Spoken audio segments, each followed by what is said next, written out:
Shadow Show. Shadow Show. Shadow Show. Shadow Show. Shadow Show. Shadow Show. Shadow Show. Shadowing it. I was a bit confused when I got in here, Amin, because you were sitting in Stugotz's seat, and I also saw Stugotz on what is an important Jewish holiday, and I couldn't figure out exactly what was happening. And then I looked into the back room, and for some reason, Tony was looking extra sexy today, and there, sniffing him nearby, was Stugotz, who insists on being back there all of a sudden because he wants to be close to Tony. And Tony has gotten very comfortable with all of this, even though it feels a bit harassy to me.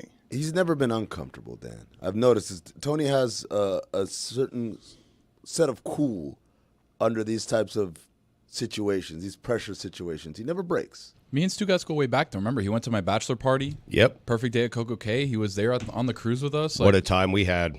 Stugotz is my buddy. Were you upset, Stugotz, that he was marrying someone other than you? Like, what was happening at the bachelor party? How were you able to put down all of your feelings? That's real love, that you could put down all of your feelings there and be happy for Tony for marrying, away from you. I wasn't happy. I spent the entire time trying to convince Tony to leave his soon wife-to-be and stay with me, and it didn't work, obviously. Well, so. we decided half and half, right? We decided I would marry her, but that I would work here, and that we could both, I'd split the baby. I have this conversation happening on the foredeck of the, I don't know nautical terms, but the front of the ship, right? Like right by the crest of it, and they're cresting through the water, and they're all by themselves. It's dark. It was actually the back of the boat. Really? Because the back of the boat's where they have the wave pool and like the little wave runner, and they have some Yes. slides and stuff. So we were back there, and as we were leaving Miami, you see the port, you see everything in the background, the sun setting, and then we had the conversation of like, look, this is going to happen. But just know I love you. Just know that we still can be together, just at work, not at home. It's the perfect alibi. Tony, I'm going to need $1 from you for clearing your throat into the microphone. I don't know who gets that. I don't have cash, sorry. I got you, Tony. Or Jessica. Jessica's not getting money anymore. I'm getting the money. Stugotz offering to It's pay Tony. for Tony.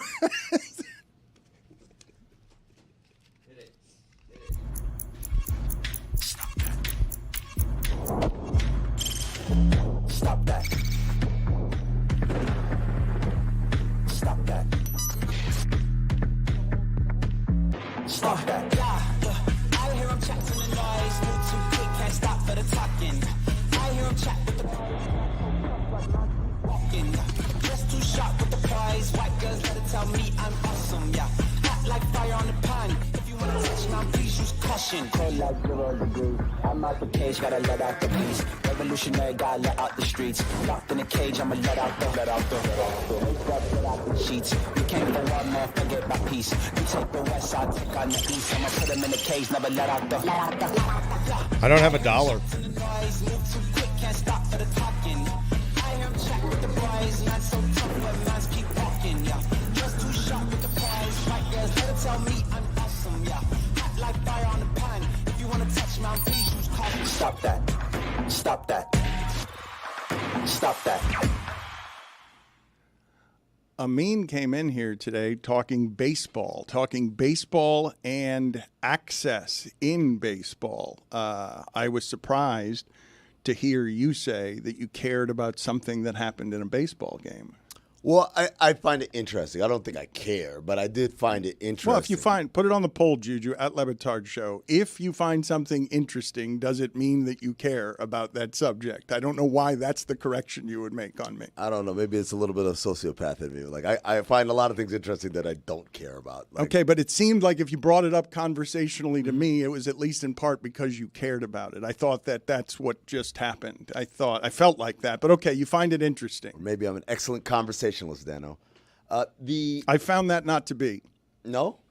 Okay. Well, the Mets and Brewers game last night, right? It's a close game. It's a playoff game.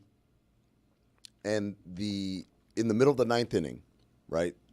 Mets are at bat, and they go to a in-game interview. And while the in-game interview is happening, a crucial play is missed because we're getting a full screen of this interview. And fans went nuts, as they should have, because nothing is more important than the game itself, right? That should be the cardinal rule for all sports. Nothing can be more important than the actual thing, the reason why we're all here. And certainly in the televising of sports, yes, nothing can be more important than seeing what's happening that has consequences in the ninth inning. And it made me think this is the rare time when extra access, added access. Usually when we hear protests from people, it's the players. I don't want to deal with this. It's a distraction. It's management. It's the coaches. It's the people who are doing the game. They're like, why do I have to do this extra stuff? And then you get stories like David Stern at the NBA Coaches Association meeting letting them know, hey, we're going to be having these cameras in the locker room. And Scott Skiles says, what about the sanctity of the locker room? And David Stern says, oh, well, that's a good point. On the one hand, you have the sanctity of the locker room.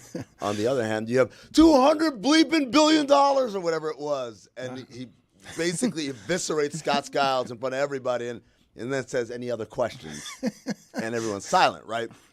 I miss David Stern. Oh, man. R.I.P. But in this case, the people who are pushing back on the extra access are the fans who you would think are, under all circumstances, give me more, give me more, give me more. The fans, rightfully so, I think, are saying, nah, man, I didn't need that. And then it gets into kind of like, what do you need, right? What do you need? Add anything? What do you need in the modern age as the streaming services change, how all of this is covered, and people need more and more stimuli because baseball can be slow and baseball tries to grow within that, and everyone universally has embraced, oh my God, the shortstop's got a mic on and he's getting paid $10,000 for putting that mic on because they do that in baseball. If you're in the field wearing a microphone, they pay you for it. And now there's a ground ball to short and he's talking to the announcers, fields it, throws it to first. That's a cool moment. I like that. This has been universally applauded, the extra access. Yes, except when it gets in the way of, again, the cardinal rule, which is, we got to be able to watch the thing, the reason why we're all here. And the question I ask is, why did the interview need to be full screen? Do I need to see who's being interviewed in order for that to pay off for value to the viewer? I think fans love the access. They want the access during regular season games. Give it to me during game 122. Postseason, the baseball is what I want to see. I don't want access. I want access to the game. Give me the game.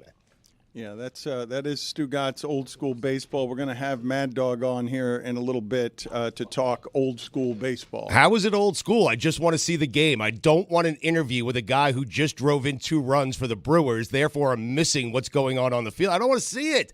I'm a Mets fan. I know what he did to me, and I certainly don't want to hear about it after the fact. I mean, Jesus. Isn't that up to the just crew behind the scenes to make sure that they're switching at the right time? Because really the issue here was that the interview was happening and they didn't switch back to the action quick enough. So to Amin's point, you put the interview in a little box, you're good to go, or you got to be on top of your stuff. There's a pitch clock. You know when the ball is going to be thrown. You can switch back and forth between the two. I mean, I feel like we've had this for at least 2 decades, the idea of like the interview starts with like, hey, we're here with so-and-so, and then immediately it starts to shrink to a box that throws to the side. I think I remember NBC doing stuff like that for NBA games. It's just like, yeah, you just throw it to the corner, and then we're watching the actual action.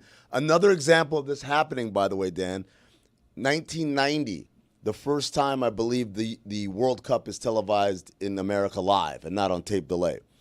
And it's like, hey, soccer, this is the biggest sport in the world. We're going to introduce it to an American audience. And, because 4 years later it's coming to the USA, so let's get it warmed up. Everyone's like, okay, soccer, what's the big fuss? And they're watching, and it was Italy against, I can't remember who, but it was a 0-0 game. And in our stupid American kind of exceptionalism way, we're like, well, nothing's happened. Let's cut to a commercial right now. They cut to a commercial. The 1 goal is scored. The game ends 1-0. And basically you got 87 minutes of just people passing it back and forth in the middle of the field.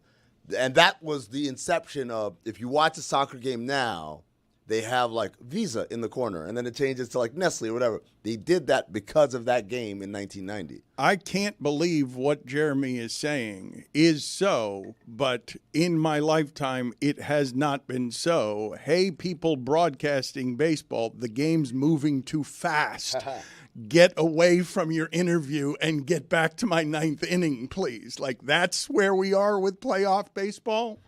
Jeremy's right, though. The people that are tuning in to watch playoff baseball want to see the action. And, for example, if I'm tuning in to watch college football, I want to see college football. I don't want to see Aaron Judge. I don't want to see the quarterback of another college football team being interviewed during my team's college football game, Dan.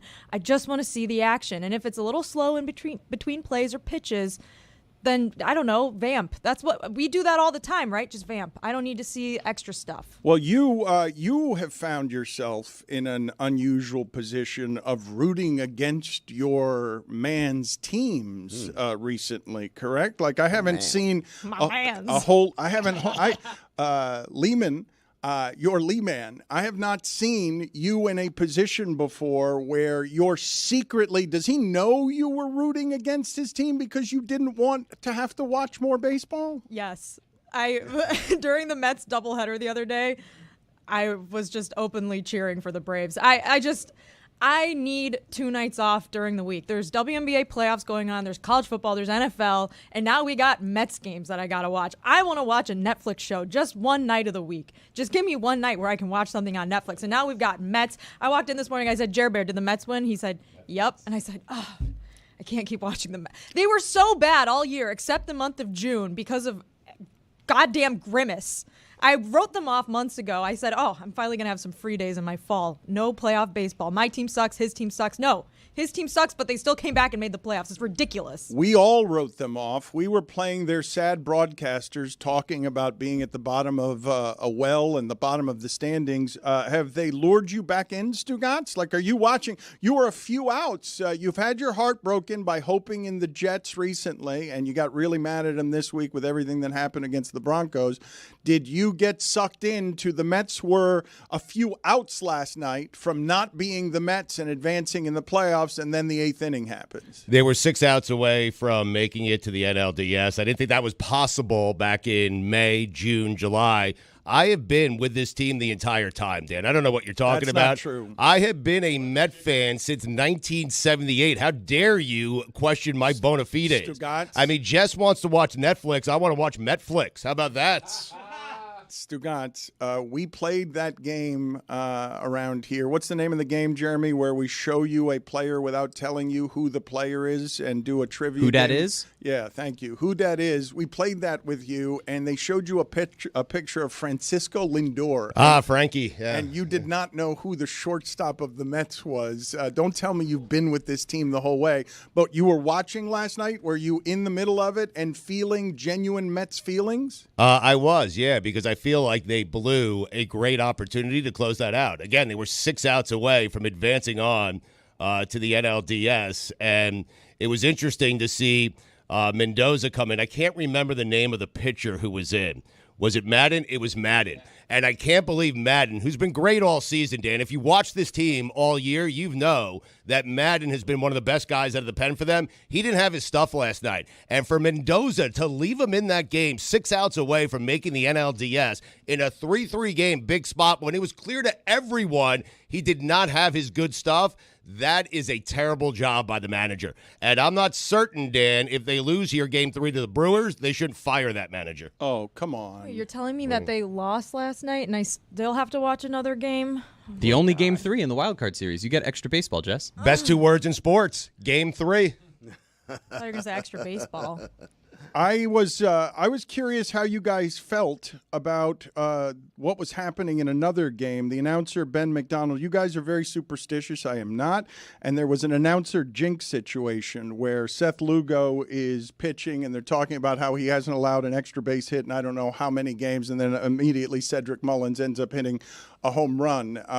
And it made me get to thinking, I didn't realize this, Chris. Did you realize it? A whole lot of people are noticing that all the Dolphins that we interviewed this preseason are getting injured. That every one of them, Jalen Phillips is out now, Mostert is out, Tua River is Craycraft got injured like right after we interviewed him. I'm not going to lie, I'm a little worried for James Carville. It's Sealer. Sealer's still with us. Sealer's the only one. Is he the only one that has not been injured? Yeah. We've played a month of season. Every person we talked to has been injured? You know who I miss right now? Bob Einstein. To just come in and say, it's all our fault. There's a curse on the show. Well, according to the audience, we killed him too. Oh, so shit. That is true. Do you guys believe in the announcer jinx, though? That's not something you guys do, is it? And forgive me for feeling a little distracted. I am looking up the box score. I don't think that Stugotz has the right name of the right pitcher in describing what he's talking about when it comes to his team. I don't think that he's got the right guy. Well, it's spelled Maton. It's Phil Maton, I believe. But he said Madden. I'm not actually sure how it's pronounced, but think that's it's why Madden. you're confused because it's Maton and you're assuming it's something different. It's pronounced Maton. It's French. Silent he's T, Phil. Dano. Yeah. You don't know the name of the pitcher, do you? You don't. If we Madden. If we started quizzing you on the names of the Mets, would you be able to do their lineup? Would you even be able to do their lineup as someone who's claiming to have followed the Mets all season and still be all about the Mets? I mean, you can give it a try. A lineup is just names. That's all it is. I mean, it's just names. I mean, it's not a test of He's not your here for a fandom. quiz, Right. Dan. But go ahead, give it a shot if you want. I mean, whatever. I'm asking There's a you. Nemo in there. There's a Lindor in there. There's a polar bear in there. Peter Alonso. I mean, that's all you need to know. Nemo. Yeah. You don't know? Brandon Nimmo. Yeah. There's not a Nemo in there. And you're flounder, Dan. Thank you, Jess. Are you aware? I was coming in. I wanted to ask you this because I was listening to Outcast on the way in, and "Shake It Like a Polaroid Picture" was on, and it made me actually wonder if Jeremy, Tony, and Jessica would know what it is to shake it like a Polaroid picture. You probably know what a Polaroid picture is, but do you know what "shake it like a Polaroid picture" means? Dan, my first ever camera was a Polaroid, and you're actually not supposed to shake it. You're supposed to just let it be. Apparently, shaking it is not good for the photo. But That was bad advice. I think I still have a Polaroid Mini. Polaroids, they had a moment in the 2000s, and now they're having a moment again. coming back. I think the second moment sort of ended a couple years ago, but they did have a distinct moment in the early 2020s. I want to say. As a father of Daughters? a high school student, this is all the rage now. Like having a Polaroid, walking around taking pictures, and you're getting handed. Like they love this idea of the physical. Wow, the photo's not on my phone; it's in my hand, and you hand it to someone. They're infatuated about this. But I have to say, Dan, this is how deep and rotten my brain is now from doing this show for too many times for too long. You said I was listening to Outcast, and I was like, is that the Outkick podcast? They call it Outcast? I thought you meant like a podcast app called Outcast. So I did all this other stuff. And then I was like, oh, yeah, that's right, Outcast. Stugotz, how did you think the Mets reliever's name was pronounced? Madden, last name. Let's hear how it's pronounced. Out number 2, and that's 3 consecutive strikeouts for Phil Maton. Close. You know what? I'm going to stick up for Stugotz. I don't have the volume on when I'm watching sports most of the time. You're sticking up for me there. You're not sticking up for Stugotz. Everybody's been making fun of me because I haven't been listening to the volume on sports for the last 7 or 8 years. But okay, that's odd because you seem to be the guy who's always talking about who's broadcasting what and who does a good job on what game and all that. And every time we have those conversations, I always slink into a corner because I have no idea who's good or bad because I'm not listening. I watch, I'm not listening though. And so Stugotz fell into the trap of a little game I like to call things I've read but never heard out loud. Right? And again, like One of my favorites, yeah. Maton, I don't know. It's Madden. Is it Maton? Right. Probably should be Maton. You're assuming Boog Shambi got it right. I mean, That's another point. Right. Speaking of announcers who do it well, Jason Benetti is going to be on with us later in the show. He does it as well as anybody. And, of course, Mad Dog as well is going to join us. I want to get back to, though, they're blaming us for injuring the Dolphins because if Monday's game wasn't bad enough, Poyer and Phillips were injured, both of them running into each other on the same play. People are blaming us for the curse of the Sealer's the only healthy one who has been able to get through a month of the Le Batard Show curse interviews. You guys believe in all of this stuff. I don't believe in that stuff, but it's just the writing on the wall here. I mean, it's specifically the guys it's just, you couldn't, I mean, granted, we interviewed the more popular players, and they're the ones that just they play the most, so they're the most likely to get hurt. No, I mean that's just kind of how it works. Well, the good news is we have some sample size because we did Miami Heat Media Day. Me, Chris, and Izzy were there. No! But listen, guys, listen. I think the sample size is if Dan and Stu are there, then there's an issue. Maybe Chris is the tie that binds everything, but we have at least another set of data to go off. we also interviewed Bobrovsky. That's coming out soon. Okay, so if any of those people get hurt, we know that it's Chris. It's and Chris, not right? Dan and not Right, correct. Got it. When Chris says the writing on the wall, why is there writing on the wall? What was the origin? Old biblical times, Dano. God wrote something on the wall to the Jews in Babylonia or something. Nailed it. I don't yeah. think that What? that's You can look it up. That's accurate. fine. Okay, we're gonna look it up, but I What think- happens if I'm right? Well, you may have. Do you go to the penalty box? Well, do time out. they go to the penalty box? Do I do the show by myself? What do you want to do? You think you're going to be right with Yes. God wrote something on a wall in Yes. Babylonia? To the Jews Yes. in I think he's Babylonia. right, but I do love that Tony's telling you to look it up after you asked us to look it up. Thank Yes. you, Stu. Because Got he it. said I wasn't right. So I was like, okay, look it up. I'm asking if you're sure you're right because it sounded like you threw some details out us and Babylonia didn't. You lost me at Babylonia is where you lost me. What you did is not pay attention in Bible study class. That's what you didn't do. That's true. You seem pretty confident here, Thank you. but you always seem pretty confident. Thank you. And I don't know that. So God wrote something as a warning to the Jews on the wall in Babylonia. What did he? What was the? What was he? What I was mean, he? it was Okay. in Aramaic, I guess, or whatever. The expression comes from the Bible, in which the prophet interprets some mysterious writing that a disembodied hand has inscribed on a palace wall, telling King Belshazzar that he will be overthrown. So I don't know if that's God to the Jews, but It's pretty close close. enough. Is it pretty close. Babylonia? Shana Tova. Is it Babylonia though? Like that he lost me on Babylonia. I love the idea of God's warning. What was the warning? Hey guys, don't eat the breakfast. It's got bacon in it. Stugotz? Babylonia is not right. That part is not right. Tony, How do you know? You didn't look it up. Well, I don't have to look it up. I'm Jewish, okay? Oh. By the way, shalom. Oh yeah. I think Tony is he's right about writing things to the Jews. I just think he got it wrong with Babylonia.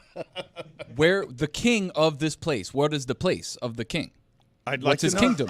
What's Jeremy had it. What's the kingdom that he was presiding over? I would like to know. You seem very confident on this, and your confidence is such that I sort of want to retreat. But I've seen you have confidence before and not be right. Wasn't Balthazar one of the Magi?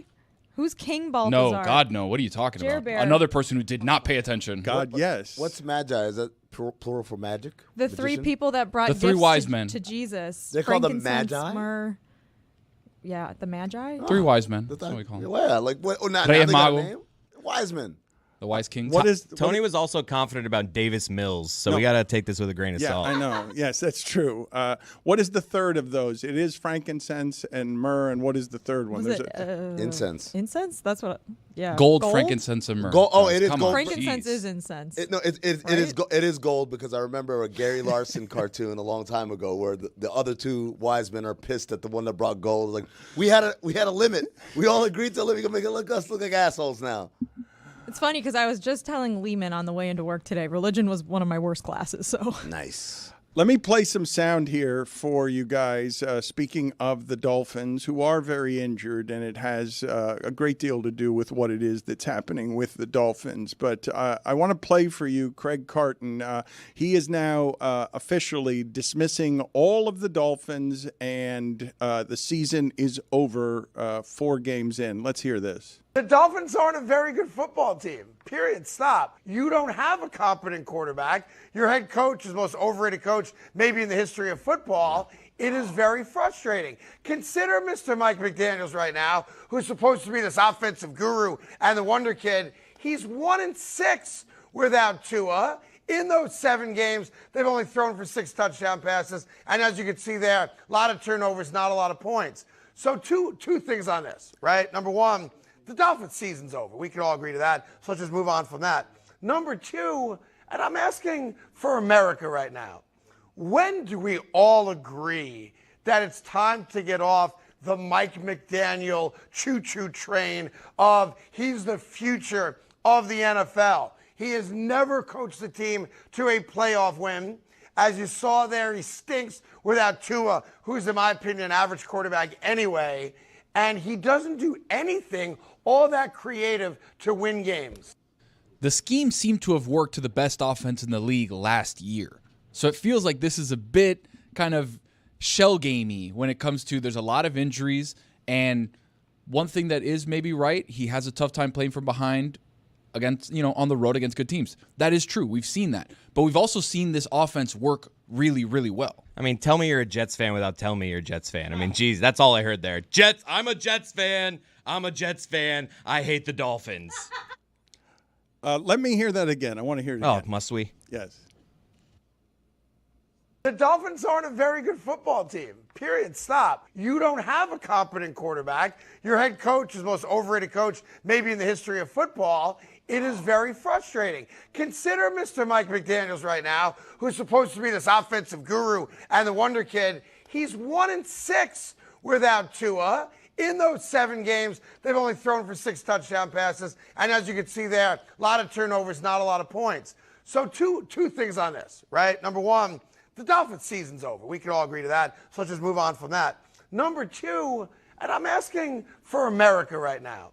When do we all agree that it's time to get off the Mike McDaniel choo-choo train of he's the future of the NFL? He has never coached the team to a playoff win. As you saw there, he stinks without Tua, who's, in my opinion, an average quarterback anyway. And he doesn't do anything all that creative to win games. Craig Carton isn't a very good broadcaster, period, stop. You don't have competent leadership in this business. You have a broadcaster who's maybe the most overrated broadcaster in the history of broadcasting. It's very frustrating. Consider this. Mr. Craig Cartons, who's supposed to be an offensive guru and wonder kid, he's a 3.5 years in prison without a microphone. In those 3.5 years, he only defrauded $4.8 million from investors. And as you can see there, lots of blackjack, lots of securities fraud, wire fraud. 2 things on this. Number 1, Fox Sports' reputation is over. We can all agree on that. So let's move on from that. Number 2, and I'm asking for America right now, when do we all agree that it's time to get off the Craig Carton choo-choo train? That he's not the future of broadcasting. He has never broadcasted credibly. As you saw there, he stinks without the shock jockey stuck, which in my opinion is average anyway, and he doesn't do anything creative. I do kind of agree with him, though. Same. Also, Dan, you needed to be a lot more breathless when you did that in order to really hit those higher pitch too. Get on the choo-choo train. I was like, damn, man, get that guy an oxygen tank. Like an octave higher too would have been great. You did a little too low. Usually you're a little. I'm not good at the shock jockey stuff. You want to try it again? Maybe hit the casino before you come into work before you do it next time. Yeah. Do some jumping jacks so you can get a little out of breath. All right, let's see if I try it again. Have a All right, heater. hold on a I mean- second. Ooh, I want to see Dan do jumping jacks. Okay. All right, so we're going to coach Dan up. There we go. Okay. Listening audience. He should do it while he's doing jumping jacks. I mean, Get those arms all the way Arms down, straight, Dano. arms Too much. straight. Too Yeah. much. All the way down. All the way down. All we're trying to do is get the cardio up, guys. We're not trying to get a full workout. Get him to do here. some high knees. I mean, Greg would die if he did this. Yes. They want you to do some high knees. Greg by the would way. have already been dead. Get some high knees. Okay, there you Oh, go. all right. Whoa. Yeah. The same time. There we go. Alternate. That's alternate. something. Alternate. You're doing something. All right, I think that's enough, right? I don't want them to drop dead on us. All right, here we go, Dan. Now, do it again. A little bit more high pitched. Yep. And a little bit, give us some oomph. Not.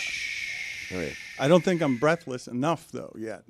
Yes, think you I are. am? I just More heard him. jumping I jacks? just Go just ahead. heard it. He's- Yeah, go. No, he's Do a not. few How more. about Oh, okay. open the gate, close the gate. More. Hip flexion. Okay. So, for the listening audience, we've got Dan doing calisthenics here. He's trying to get his heart rate up, get a little out of breath so he can better recreate the Carton experience. Ladies and gentlemen, this is called method acting, right? Some people, they just walk in there and they just do the lines. No, not Dan Le Batard. Not Dan Le Batard. He goes through all the motions to get himself prepared for the role. Here we go. Craig Carton isn't a very good broadcaster, period, stop. You don't have competent leadership in this business. You have a broadcaster who is maybe the most overrated broadcaster in the history of broadcasting. It's very frustrating. Consider this. Mr. Craig Cartons now, who's supposed to be this offensive guru and wonder kid, he's 3.5 years in prison without a microphone. This is too breathy. Keep going. In his 3.5 years, he only defrauded $4.8 million from investors. And as you can see there, a lot of blackjack, a lot of securities fraud and wire fraud. 2 things on this. 2. Number 1, Fox Sports' reputation is over. We can all agree to that. So let's move on from that. Number 2, and I'm asking for America right now, when do we all agree it's time to move off of Craig Carton choo-choo train, that he's the future of broadcasting? He's never broadcasted credibly. As you see there, he stinks without the shock jockey stuff, which in my opinion is average anyway, and he doesn't do anything creative. Good stuff. Woo! Better. Daniel Le Batard. I mean, how about that? Still not good enough. Yeah. It's still Again? No, well, you think I should do it again? Maybe. But the Dolphins season is over, right? Yeah. Oh, yeah, I totally agree with him. Yeah. And McDaniel has to wear some of that. Does he? Some of it, not all of it. It's always interesting to me when it's like coach who wins with great talent, and then the talent gets hurt. And everyone's like, "You're not that good of a coach." Like, well, That's why I said some, not all. it just doesn't make sense to me. Like, people wanted Phil Jackson to win a championship with like Smush Parker and Kwame Brown. I'm like, well, that's not how this thing works, right? That's how it works. And by the way, you can't say Tua's an average quarterback and also Mike McDaniel doesn't do anything. Like, it's got to be one or two. Either Tua's amazing and anybody could have done that, or Mike McDaniel's a pretty good coach who got this average quarterback to lead the best offense in the league. But you can't have them both. Carton mentioned the Mike McDaniel choo-choo train, and I can't think of anything more frustrating than being on the Mike McDaniel choo-choo train, because it's like, all right, I'm in Miami, I need to get to Broward. It's going to take me to like West Palm Beach first, and he's just going to make a stop here. It's meandering, this train that Inefficient. I'm on. And it's like, I need point A to point B.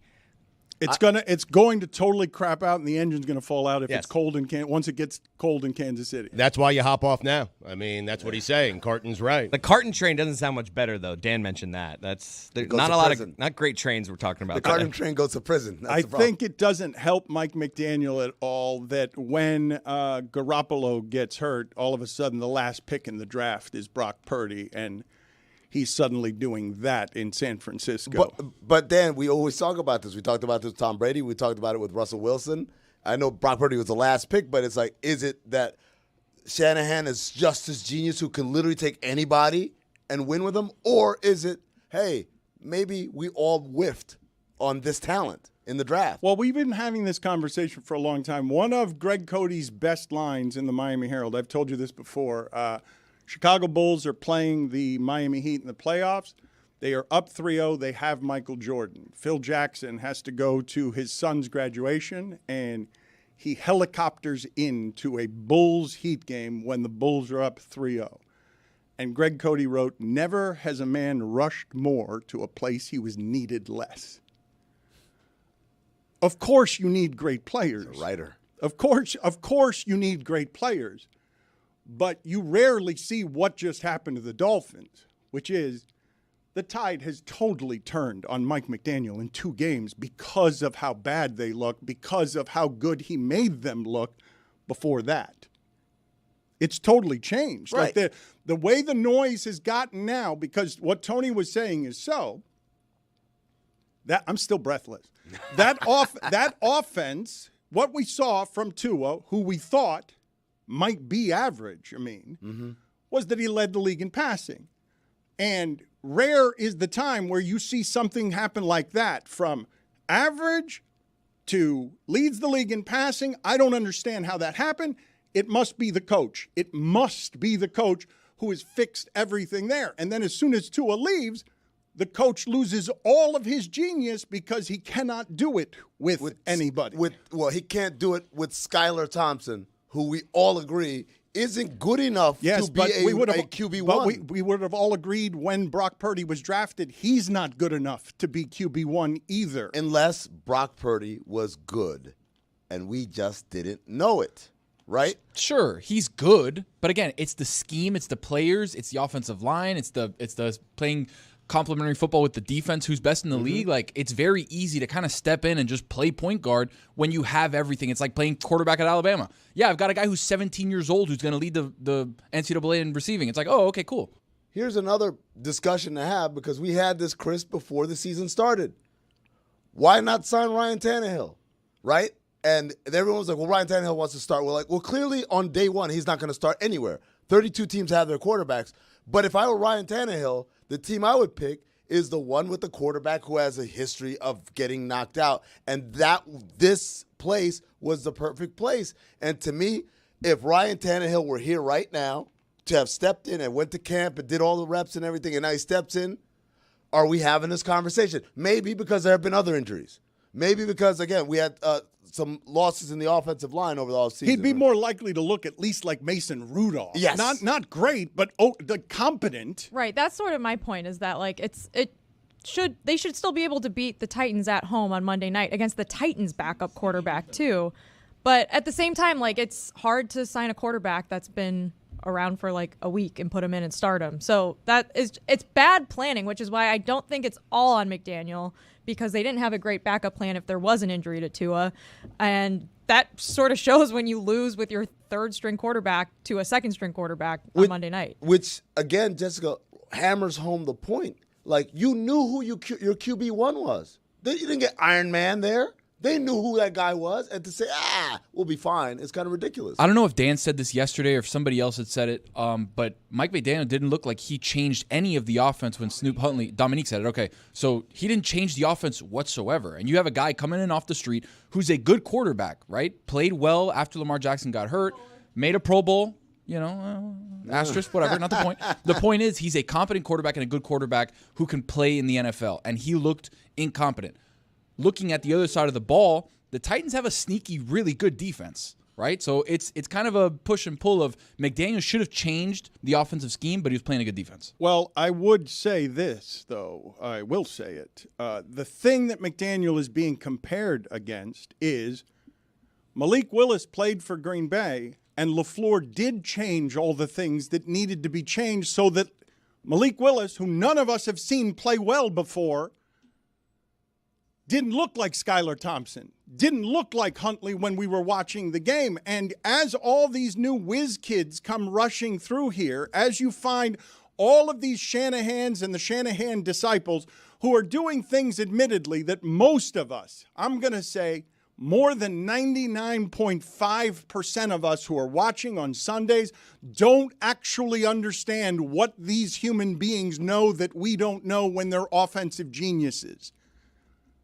The other guys that McDaniel is compared to don't look like that, while I'm watching Sam Darnold all of a sudden look like somebody that I don't recognize. And so that's what he's being compared against. It's just rare to see it all evaporate in 2 games. It's super weird to see this cascade down on the head of Mike McDaniel, because it's not merely that you're losing. That's one thing. It's that you're watching the coach on the sideline, comparing it to what you're seeing on the field, and you're saying, that's not competent. What's happening out there when they go down 15-6, that game is over. There will be no coming back here from a team that 2 weeks ago, if you told me they were down 21 points, I'd be like, that's all right. They can figure that out. They've been good at coming back. They know how to do that. To go from that if you're down 14 points, I trust you, to I don't believe that you can come down from 15-6 because your coach has nothing, it's pretty rare to see that happen, that quote-unquote genius evaporate in 2 weeks. Can we give it one more week? Like, Tyler Huntley was just signed. Skylar Thompson's clearly a terrible quarterback. Huntley just fit into 1 week of game planning. If he goes a second week as a skilled guy with no adjustments to the offense and those types of struggles, then I'm willing to jump off. But can we just give it one more week before we totally abandon him? I guess my big issue with everything that is being said is it seems like the standard for whether you're a good coach or not is, can you win with an ass quarterback? That's what, like, it's like, hey, it's all good to win when you got talent. I mean, that's Belichick's entire Mike Tomlin genius. has done it for the last 5 years. That's his specialty. Belshazzar, Babylonian king, according to Wikipedia. Yeah. Wow.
This is not television hair, Mad Dog. This is not ready for first take on Wednesdays, Mad Dog. This is hair blown back by Mets in the playoffs, Mad Dog. Look at him. That's it. That your hair is crazed because you had the 8th inning last night. You were ready for the Mets to advance, and like choking dogs, Mad Dog, they sent you to bed reeling with your fists tight, I imagine. How mad were you last night seeing the end of that baseball game? Well, I'm not a Met fan per se, so that helps a little bit, but I am rooting for the Mets because I want to see him against the Phillies. That's a horrendous loss. Mendoza left Maton in way too long. I mean, he gave up 2 singles and a homer and a hard-hit double play ground ball. Get him out of the game. Please, jeez, put somebody else in. And then, of course, the kid hits the homer off. I would have brought Peterson in, the starter, lefty-lefty. That's what I would have done. But he didn't. He hits the home run. They lose the game, and now the Mets are in a death knell here with Milwaukee. 50-50 game tonight. I mean, I would think the Mets have a good chance because they've won these kind of games all year, but that was a terrible loss. They're 5 or 6 outs away from getting into the next round. They got Milwaukee reeling, and they let it slip through their hands. So this will be a fascinating game tonight. A game that's got some drama to it. It's a game 3. There's very few game 3s in these wild card series, but that is one a Met fan. That stings, Danny. That stings last night. No doubt about it. I see your eyes are closed because you're in a hypnotic baseball state. I've been listening to your show the last couple of weeks. October. Yes, what's happened? I saw you breaking down tiebreakers because you were doing Kansas City Royals schedule and seeing that they had to go 9-4 down the stretch because you are in your element right now. There is nothing, right? Is there anything in sports that does what this time of year does to you? That's a good point. The thing about the baseball you love, there's a game every night in October. And it's not once a week. It's a game every night. So you had 3 games, 4 games yesterday. You got a game today. You got 4 games Saturday. You got 2 games Sunday, albeit against the football. And then you got games all next week. So these games are good because you got multiple games. And I've said it before. Dave Anderson used to tell me this, and he's 1,000% right. The Pulitzer Prize winning writer for the Times. Baseball at its highest level. Now, that doesn't mean people are going to watch it. And I know that this is not 1960. I get it. But baseball at its highest level, where there's intensity and its playoff implications, the drama of it is, to me, unsurpassed because there's no clock. You have to get 27 outs. And I think that makes it the moment of truth can come at any time in the game. Moment of truth in the NBA in a playoff game does not come in the second quarter. The moment of truth in a hockey game doesn't necessarily come in the first period. Football, it doesn't come before halftime. In baseball, the moment of truth could come in the 5th inning, the 8th inning, the 2nd inning, and no clock, got to get 27 outs. It makes it a fascinating scenario. Now, listen, I'm not saying in June, White Sox Angels is must-watch TV. Don't get me wrong. Regular season baseball, it takes forever, 162 games. I understand. But when you get to this level, it's fun. And that game tonight, if you're a sports fan, all right, you want to watch the Falcons in the which most of America would do against Tampa, I get it. And I'll have that game flipping around too. Although with Amazon, it drives you crazy because it's a different remote, which is another thing that drives you nuts. You can't flip it around because you got the thing on the Amazon, which, Roger Goodell doesn't care. So right. As long as the money comes in, he don't care if we're inconvenienced as a sports fan. But, Mets Brewers tonight's a good event. It's a good sporting event. Net fans will be into it. Mets Phillies would be a great series. San Diego Dodgers, 5-game series. That's going to be an absolute Donnybrook. But again, I'm not saying it's for everybody. I'm just saying if you like sports, if you get to these kind of scenarios, it can be enthralling. There's no question about it. I have to, and I'm hesitant to do this because you're a legend. I have to just mildly correct you on something. Oh, stop it. You've been saying for so long correctly that baseball has no clock, but it does now have a single clock. Like it doesn't have a clock at the end of the game, but they have added a bunch of things to baseball to make it more interesting. I don't know whether you like these things. I do. They've made everything better, I think.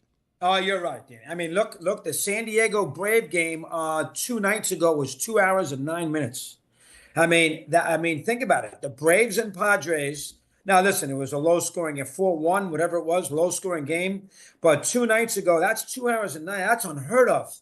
It's almost too quick. But yes, the clock is a much needed. They did a very good job. I know people don't like the ghost runner and they don't like, certain things like that in the 10th inning. I don't have a problem with it. They don't do it in the postseason. And of course, the scenario with the clock moves the games along. They did an excellent job at that. I am 100% right. I like that. Now, listen, the thing, I don't like their playoff structure. I mean, there's no way the Yankees are going to play 2 games in 10 days. I mean, that's ridiculous. They won a division. They finished the season last Sunday. They don't play for 6 days. And then they got off days all over the place as they get started. They play Saturday, Monday, and Wednesday. I mean, that's 2 games in 10 games and 10 days. I mean, you can't get into any rhythm. So that does drive me crazy. And, they do it for the television and all that nonsense. And I wouldn't do it that way. I wouldn't worry about it, but they do it. It's the way it is. The NBA's first round takes 2 weeks. That's stupid, too.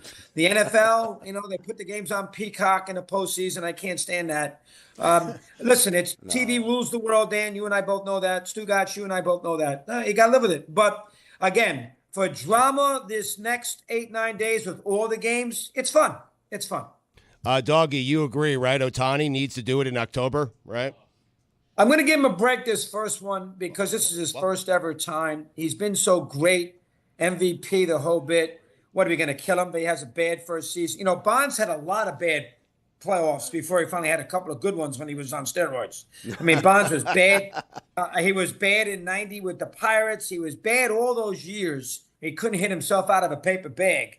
I had John Franco on the other day talking about Pete Rose, and he's still mocking me because he struck Bonds out at the end of Game 2 in 2000, which spurred the Mets to beat the Giants, which drove me crazy. And Bonds was awful striking out there. But the bottom line is that Ohtani, I'm going to give him a little pass, and I don't think he's going to be bad. I think he's going to be good anyway, and that is going to be a great series. I mean, Padres-Dodgers. Padres are 44-20 since July, whatever it might be. They hate each other, the rivalry. That's going to be a good series. Now, again, are we going to watch it in, Walla Walla, Washington? Is it going to be on in Arlington, Virginia?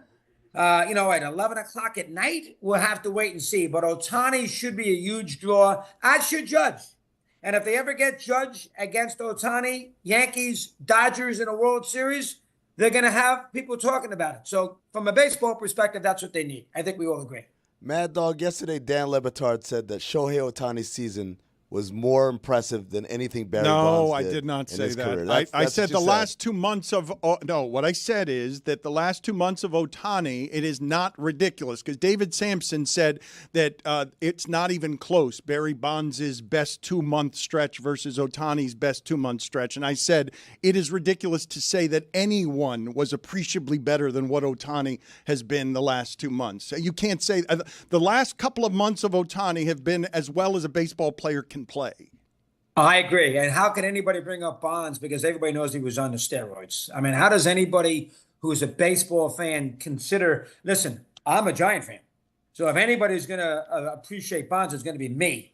But Bonds between 2000 and 2007, his head grew 3 times the size and he was on the juice. He never hit any more than 46 homers and all of a sudden he's hitting 73. I mean, come on. Same with McGuire, same with Sosa. So I put a big asterisk next to that. I do not put an asterisk next to Ohtani. The one thing I didn't like, guys, I did not like that last at bat against the Marlins when he hit the 3-run homer at 17-3 against a positional player. That to me was overkill. He shouldn't have been in the game. So to me, the 6 for 6 with the 10 RBIs, it was almost like 5 for 5 with 7 RBIs. That to me was stupid. Betts was out of the game. Freeman was out of the game. He had already hit his 50th homer. He had his 50th stolen base. He should not have been in the game. That's me. Now, a lot of people think I'm crazy. This is theater. This is entertainment. They came to see Ohtani. They had 15,000 at Marlins Park that night. Don't give me the idea that 50,000 were still sitting in the stands watching Ohtani. That's nonsense. So I wouldn't have done that. But I think, Danny, you were right. I think the last couple of months under pressure, scrutiny, stolen bases, home runs, you have to give, and I'm not a huge Ohtani fan, but you got to give him his due. He was superb. And think about it. How could you not be a huge Ohtani fan? What's the matter with you? I'm just not as big. I mean, I am a fan, but the Ruth comparison drives me crazy. But I will say this. there's only one player in the history of the 50 homer, 50 stolen base thing that you could actually even consider that may have been able to do what Ohtani did, and that would have been Willie Mays in 1955. There are 50 guys who have hit the 50 homers, but Ruth wasn't going to steal 50 bases. Hank Greenberg wasn't going to steal 50 bases. The only guy, McGuire wasn't going to do it. The only guy that could have done it was Mays, who in 55 hit 50-something homers, and he had 24 stolen bases. The next year he had 40, and he led the league. He was 23 years old. If Willie wanted to steal 50 bases in 1955, Willie would have stolen a 50 base. That's the only guy. So from what he did this year, pretty damn impressive what he did. Barry Bonds, when you mention him, it's not just his first postseason. Because it's 7 or 8. No, he was so bad. He was terrible. He could not hit at all in the postseason until the season when he had the 73 home runs. Yeah, and all of a sudden he corrected all of his career averages in the postseason. But that was one of the most puzzling things you've seen in baseball. I got to imagine the fact that he would be a terrible baseball player in the postseason. I think he hit one home run in 97 at-bats before he went crazy against the Angels in the 2002 World Series. I think in that series he was 8 for 17 with 13 walks, which was astronomical.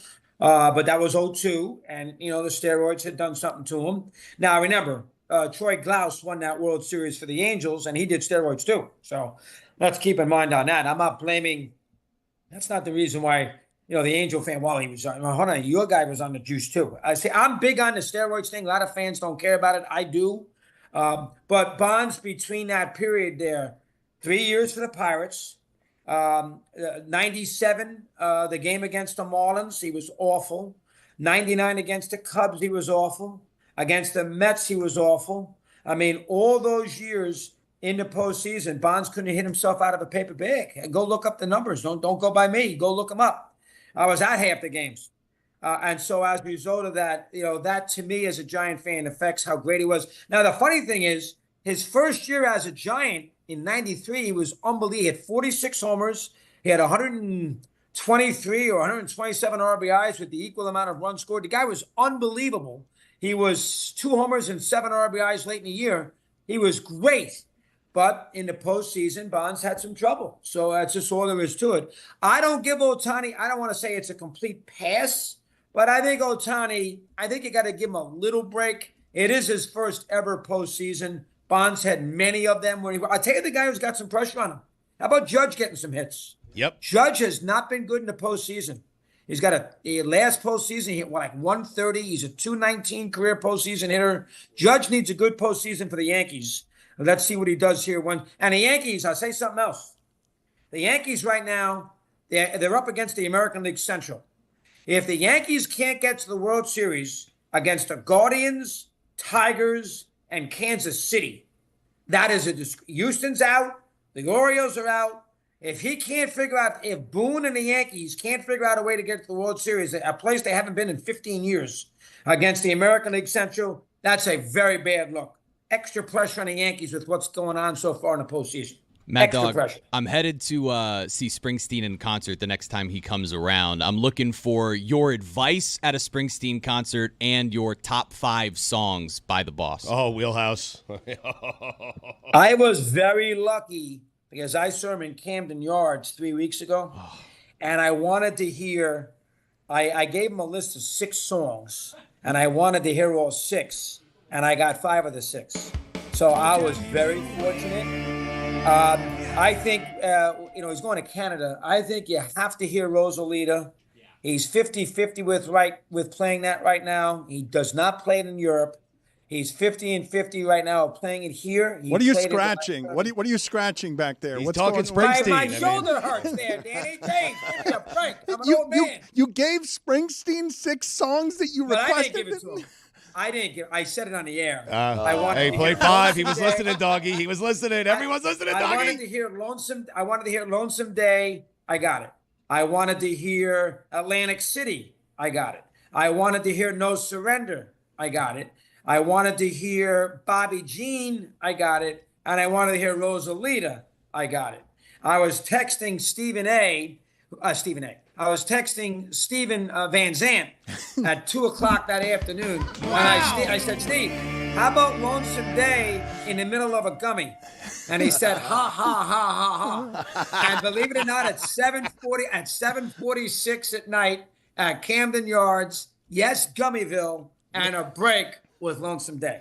There was no advice given there. It was just That's all right. It's fine. It's take a gummy and text Stevie Van Zandt. Yeah, okay. Mad Dog, it is good seeing you. It is always good seeing you. I will tell the people you can get your baseball playoff energy from Mad Dog Sports Radio on Sirius XM. He hosts Mad Dog Unleashed weekdays, 3 p.m. Eastern, and he's also on MLB Network's High Heat and ESPN's First Take. Always good seeing you, sir. Thank you. Always. Danny, great to have us. Stugotz, we love you guys all. Thanks for having me on. Love you, doggy. Thank you. Always appreciate the time. Look at the smile on Amin's face. You guys got to be on top of that shit, man. When that guy starts talking about texting Steven Van Zandt, your finger has to be hovering right over that button. I was slow with the look at me, Louie. Yeah, man. I haven't been the same. I got to be honest. I have some remorse here about what happened in the first hour, and I will tell you why.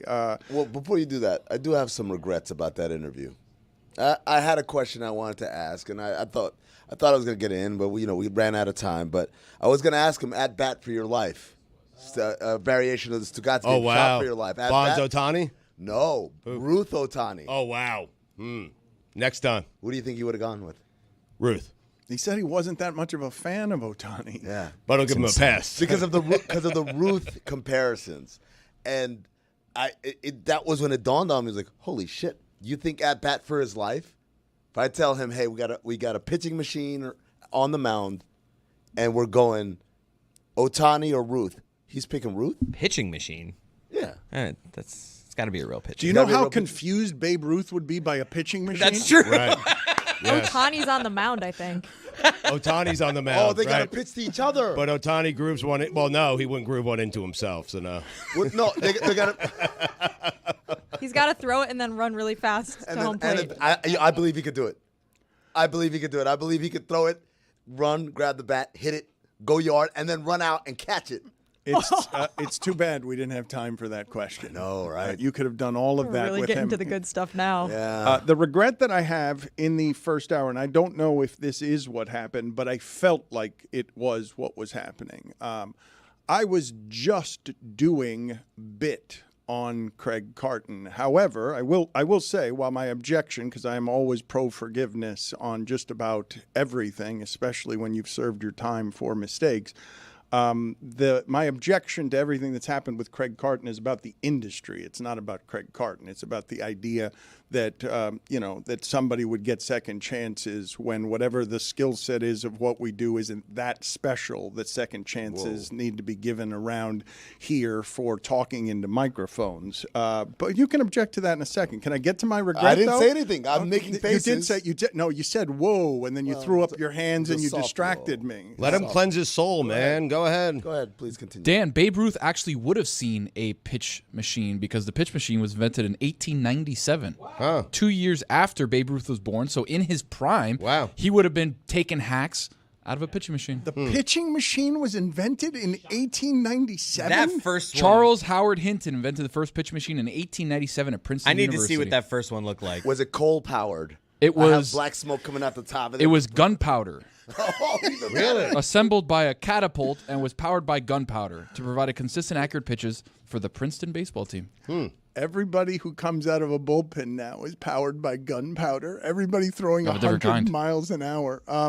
So the thing that made me leak confidence on that is that I felt like the entire room recoiled when my first sentence was about Craig Carton not being a very good broadcaster. I felt like I lost there's the first pitching machine right there. It's a cannon.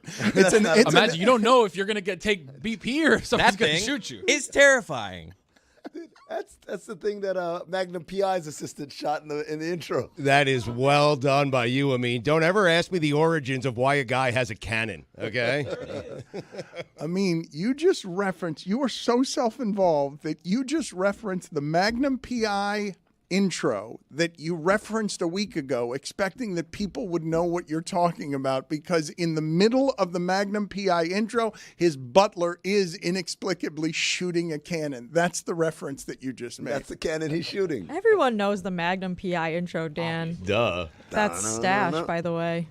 Put it on the poll at Le Batard Show. Does everyone know the Magnum PI intro? Are you done explaining your regret from hour one? I don't know if I have it right, but the room recoiled, and then I started leaking confidence on what it is that I was doing. Do I have accurate how it is that the room responded to me, opening with the idea of mimicking Craig Carton by saying Craig Carton isn't a very good broadcaster, period, stop? Because I felt like I lost all of you right there, that you thought it was mean, that I'd crossed the line, because I don't usually say anything like that very often. And it felt too harsh about somebody, and I felt like I lost you. But if indeed you felt that, my next thought was, if you felt it there, why don't you feel it when Craig Carton says it about Mike McDaniel? Because we've gotten so used to, you can criticize anything from these entertainers and sports figures, that we could be any kind of cruel to them. But why wouldn't you apply the same standard across the board to people who are talking about sports as well? It was a good take. I mean, I don't know what to tell you. He had graphics on the screen, though. That if you had graphics on the screen for the take that you had, maybe that would have been I would have been able to scan down. He had like Mike McDaniel 1 for 6 against X, Y, and Z teams. Tony, what would the graphics have been for Dan's segment right there? Dan's take. Should we have years in prison? Years in prison, money embezzled. Certain. That would have been good. That would have been good to do Felonies. that graphically. Carton stats. To even be meaner than I already was being. So you think we recoiled the way that Magnum PI recoils when the butler pulls off the cannon in the Magnum PI intro? I didn't get that sense that we were recoiling from that. I didn't either, but Dan certainly sensed it from you guys. Dan sometimes, you know what you're like, Dan? You know how they got like dogs that can smell a stroke happening before you actually have it? You're like that with that room. You sense things. They don't even know it's happened yet, but it's already happening. I don't know if I have it accurate or not, but I'm just being made happy because they are downloading here. Jason Benetti is with us, and if you do not know who Jason Benetti is, you should, because he is somebody that throughout baseball circles is being celebrated as about the best that is doing it these days, which is hard to top Boog Shambi, who I thought is the top of the profession. Or Mad Dog. Or Mad Dog, who Stugotz thinks should be the voice of baseball, but he's the celebrated play-by-play announcer for the Detroit Tigers. And I don't know if the Detroit Tigers have felt like this. You tell me. You correct me if I'm wrong. Thank you for joining us, Jason. Since Kirk Gibson was on their team and they started a season 35-5 in terms of Detroit baseball feeling as positive as it does right now, because everyone is surprised by what is happening in Detroit. And again, thank you for joining us, Jason. I just texted Boog to say I'm coming for you, so we're ready for it. We're on the prowl. Everything's good. No, this is the best, I would say. I mean, this is my first year with the team, but reading up on their history, they went to the World Series in the early 2010s, and I think there was some liveliness around the team. But for a group of 20-somethings to be such underdogs and do what they've done, it's a little bit like watching an NCAA tournament upset over the course of a month. There are so many opportunities for interruption of mojo in a baseball season. And they lost a couple Tarek Skubal starts down the stretch, and they still bounce back. I mean, it is one of the great resiliency stories I've ever seen. Can you explain to us whether this season or when this season was something that felt or started to feel special? Because I don't know that it felt this way 2 months ago. If a month and a half ago you said, boy, this Tigers season is special, people would have gotten an MRI. That's how that would have felt. It's like people would have said, you are crazy for thinking that. They were 8 under 500 in August. It's well documented. I think there are a couple turning points. One, they went to Williamsport and beat the Yankees, and they were just kind of around all these kids. And there's an energy in that. The team has pointed to that as a possibility. You know, a couple home run robberies by Parker Meadows in center field that kind of flipped games. He hit a grand slam with 2 out and 2 strikes in the 9th inning of a game against the Padres that looked like it was going to be a sweep.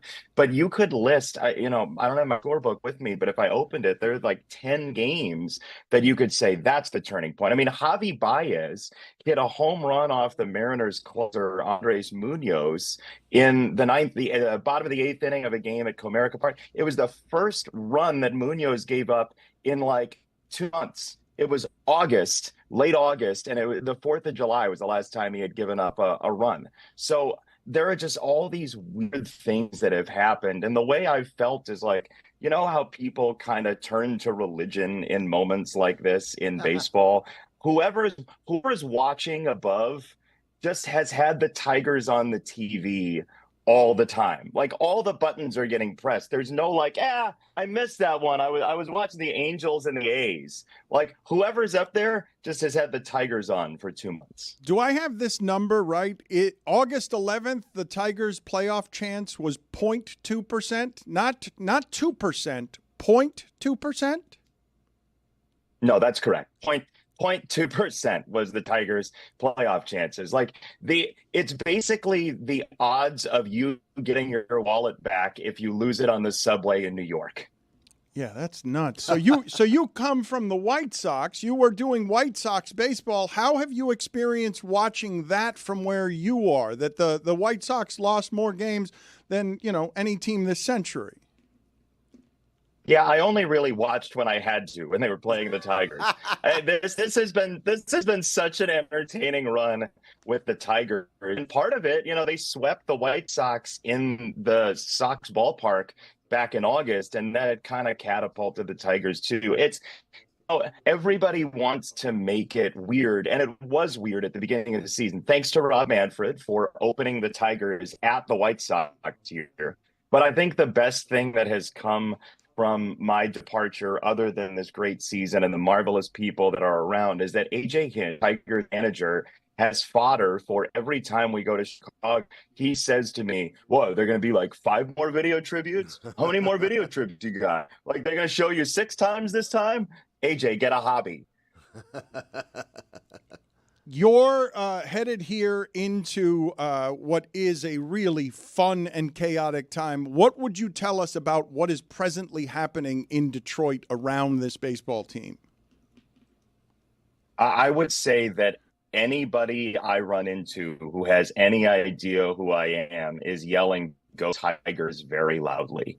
And I think the other thing that comes from this Tigers run is the teams in the city, other than the Pistons at this point, they're rebuilding. But you think about what the Lions did last year, so close to the Super Bowl. The Red Wings were 1 pulled goalie away from making the playoffs in a late season surge. It is a sports town that's kind of cresting right now. And so what's happening around is I think, and I don't want to put words in everybody's mouth, but I think Detroit and its resurgence has coincided with the sports. I think there's a lot of pride, a ton of civic pride. It is essentially, love the hat, love it, great, go Gritty fantastic, love it. So I just think this is what we want sports to be on some level, without being a documentarian. But I do think this team, everybody has a place. Like Andy Ibanez doesn't play against right-handed pitchers, and he pinch hits against a lefty and Josh Hader and triples home 3 runs, and the Tigers win. It's everybody. It's every person. It's everybody in the town. It's what you want out of sports. Jason, as a broadcaster, I'm sure you're familiar with, sometimes you got the support of people that you really don't want their support. And you don't know this, but I'm letting you know. I'm letting you know right now. Jeremy Taché, who just showed off his hat, you don't want his support. What? He's bad news. He's bad luck. Dude! If you want the Tigers to continue to be successful, if you want this magical run to continue, you need to cut off any association with that character right there because all he does is bring bad luck. 800 winning percentage since I hopped on the bandwagon, and that was just a few weeks ago. But ever since I did, it has been the joy of my life, Jason, to watch your calls during the stretch of the regular season as they went on to clinch the postseason, because this group is insane. To have 10 rookies on your 26-man roster, to have an entire payroll of your postseason, make less than the reliever you scored off of yesterday in Josh Hader, to be able to win that game. This is one of the coolest baseball stories I've ever seen, and it's really like, as much as I love the game, this has reinvigorated my passion for baseball in a way that has been really special. Disavow him, Jason. Listen to me. Disavow him right now. Look, the Heat win a lot when I'm on the sideline, okay? I feel like we need to call Passon and get Elmo in here to like mediate this whole deal. I will ask Jeremy, like, when did you hop on? That literally might be the turning point of the season. A follow-up? It was a little late. It was right ahead of that Kansas City Royals sweep. So it was right ahead of the sweep against Kansas City with a couple weeks left to go. It was already starting. I'd seen some stats about how good the team had been since Javi Baez was out, and I was shocked by that. And then just downloaded myself on everything that I could about this team. And just think it's unbelievable the way that it's basically Tarek Skubal and quote-unquote a bunch of guys, and the way that all of them have come in and succeeded. You know, Jackson Jobe, this top prospect, comes in yesterday. When a rookie gets put in that spot and then doesn't succeed, normally everything falls apart. But nope, next man up, and the relievers get it done. Ibanez gets it done. This team is special, Jason. I love this. Yeah, hop on whenever you want. Tigers bandwagon's open. I'll see you in Detroit. I'll see you there. Okay. Maybe the company will send me. Or you coming? Okay, just stop. Stop talking. Stop. 5 minutes, Dan. Your enthusiasm is too much for even him. You mentioned his calls, and his calls are exceptional. This is being called, the call against the Rays is being called the call of the year in baseball. Let's play this sound for Jason Benetti. 2-2.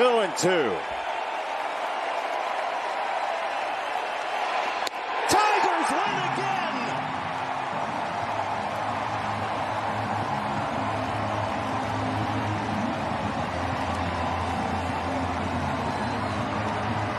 A city that doesn't care about the odds has a baseball team to match. I don't think it was the call of the year. It was a good call. Who had better calls? Did you know that you had nailed it, though, Jason? You knew you had nailed it. You laid out for the sound like the professional that you are. Dan, what I really appreciate is that you granted the final call of the clincher call of year. You're saying that one's second place, and I just appreciate your understanding of the full catalog of my work, that you wouldn't put that one number one. It's very kind of you. You are a special broadcaster. Everybody says this about you. You also have a relaxed way about you, and something that he does, Stugotz, is something that we enjoy very much, where if people offer him a word to say during the broadcast, he will find a way to use that word in the broadcast. Let's play this for the audience here of a bunch of Tigers players requesting words that they just want Benetti to throw into the broadcast wherever it is that he can find to throw them into the broadcast. One word for Jason Benetti to use on the broadcast tonight. Funky Town. You can get transported to Funky Town very quickly. Yellowtail. Like, you're not down there eating yellowtail and Tango. Well, Dan, it takes two to tango. So Fortnite. And here comes noted Fortnite player Colt Keith. Birdie. Little Birdie told me that you are a Fortnite player. Pineapples. You got pineapples for brains. What do you got? Flabbergasted. At what pitch were you officially flabbergasted? Perpendicular. His bat can be perpendicular to the ground. Beauty. You're at Comerica Park, and she is a beauty. Moist. Humid, moist atmosphere.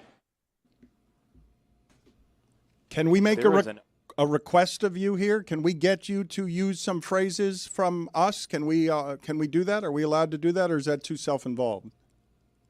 No, that's fine. I would just request that you make it a little more difficult, that you have me do it in a different voice or something. Oh, wow. Well, I was going to go with Magnum P.I. In Higgins's voice. In Higgins's voice. There you go. Come on, Can you do that? Come on. Well, no, he asked for it. Can Dan. you? I mean, No, would you settle for the Sports Center voiceover guy or Sean McDonough? Oh, you do some impersonations? Well, let's hear him. Let's hear him first, okay? Let's hear the Sports Center guy. Sports Center brought to you by Applebee's. New Lucky Charms encrusted salmon. Wow. Oh, my God. Damn. Are you him? That's very good right there. Now McDonough.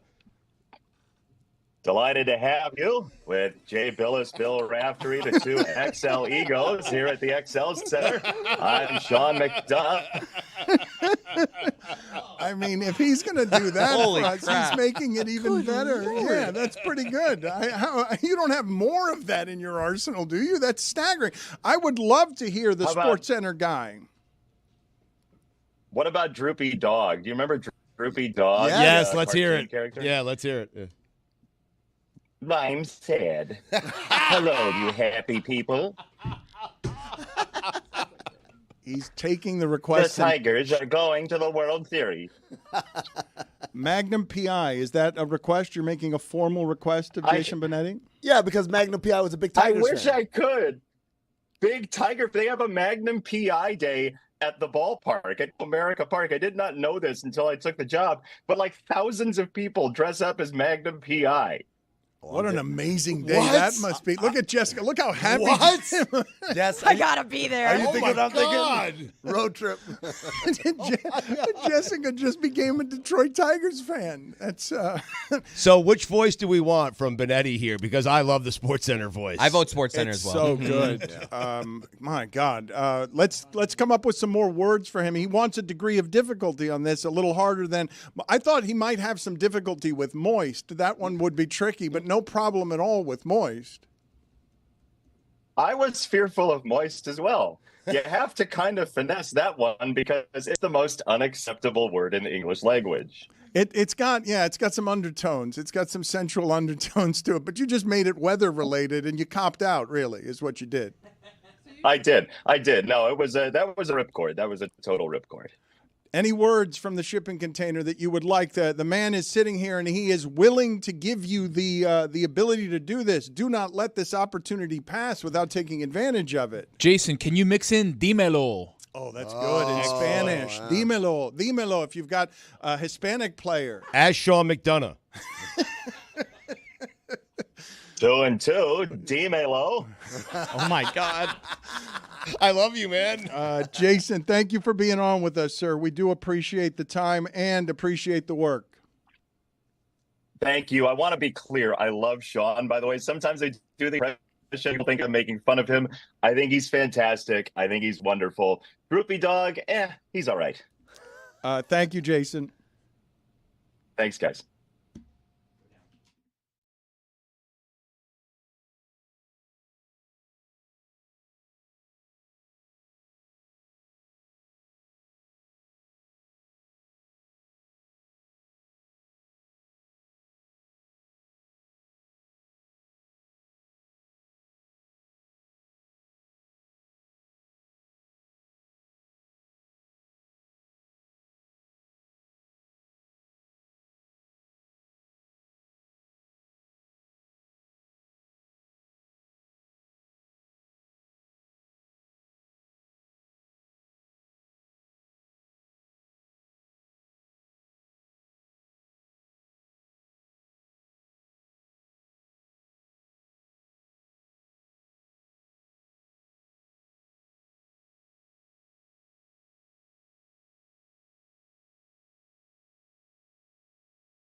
You may be watching on YouTube, you may be watching on Peacock or Max, and you may have seen that we've got a Chicago watch party this weekend. It does not happen very often where God Bless Football and Stugotz and Billy make their way to your town, and we would like, because everywhere we tend to go, people who are really loyal to our show up to support.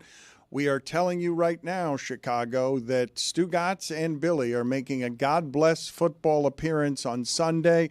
It is a bit of a live stream watch party. I don't think, Stugotz, you guys have done this exactly, where you're on our YouTube channel, and during football on Sunday, you guys with Matt Forte are going to be doing a show, basically. It's kind of a live God Bless Football, right? It is. You'll get me right after the Jets-Vikings Sam Darnold revenge game. I'll be in a bad mood. Tony's going to be out there with us as well, so we're excited. This is, Dan, to answer your question, the first time Billy and I have done something like this. So, Dan, it's a watch-along live stream for the Bears and the Carolina Panthers, October 6th at noon Central Time, 1 p.m. Eastern, of course. Sunday at Joe's on Weed, 940 West Weed Street. Stu is also going to be on Weed, streaming live on the Le Batard Show YouTube channel, 21 and older. Enjoy Smirnoff responsibly. Everything brought to you by Smirnoff, by the way. You could say this could only happen to a guy like him, and that could only happen in a town like that.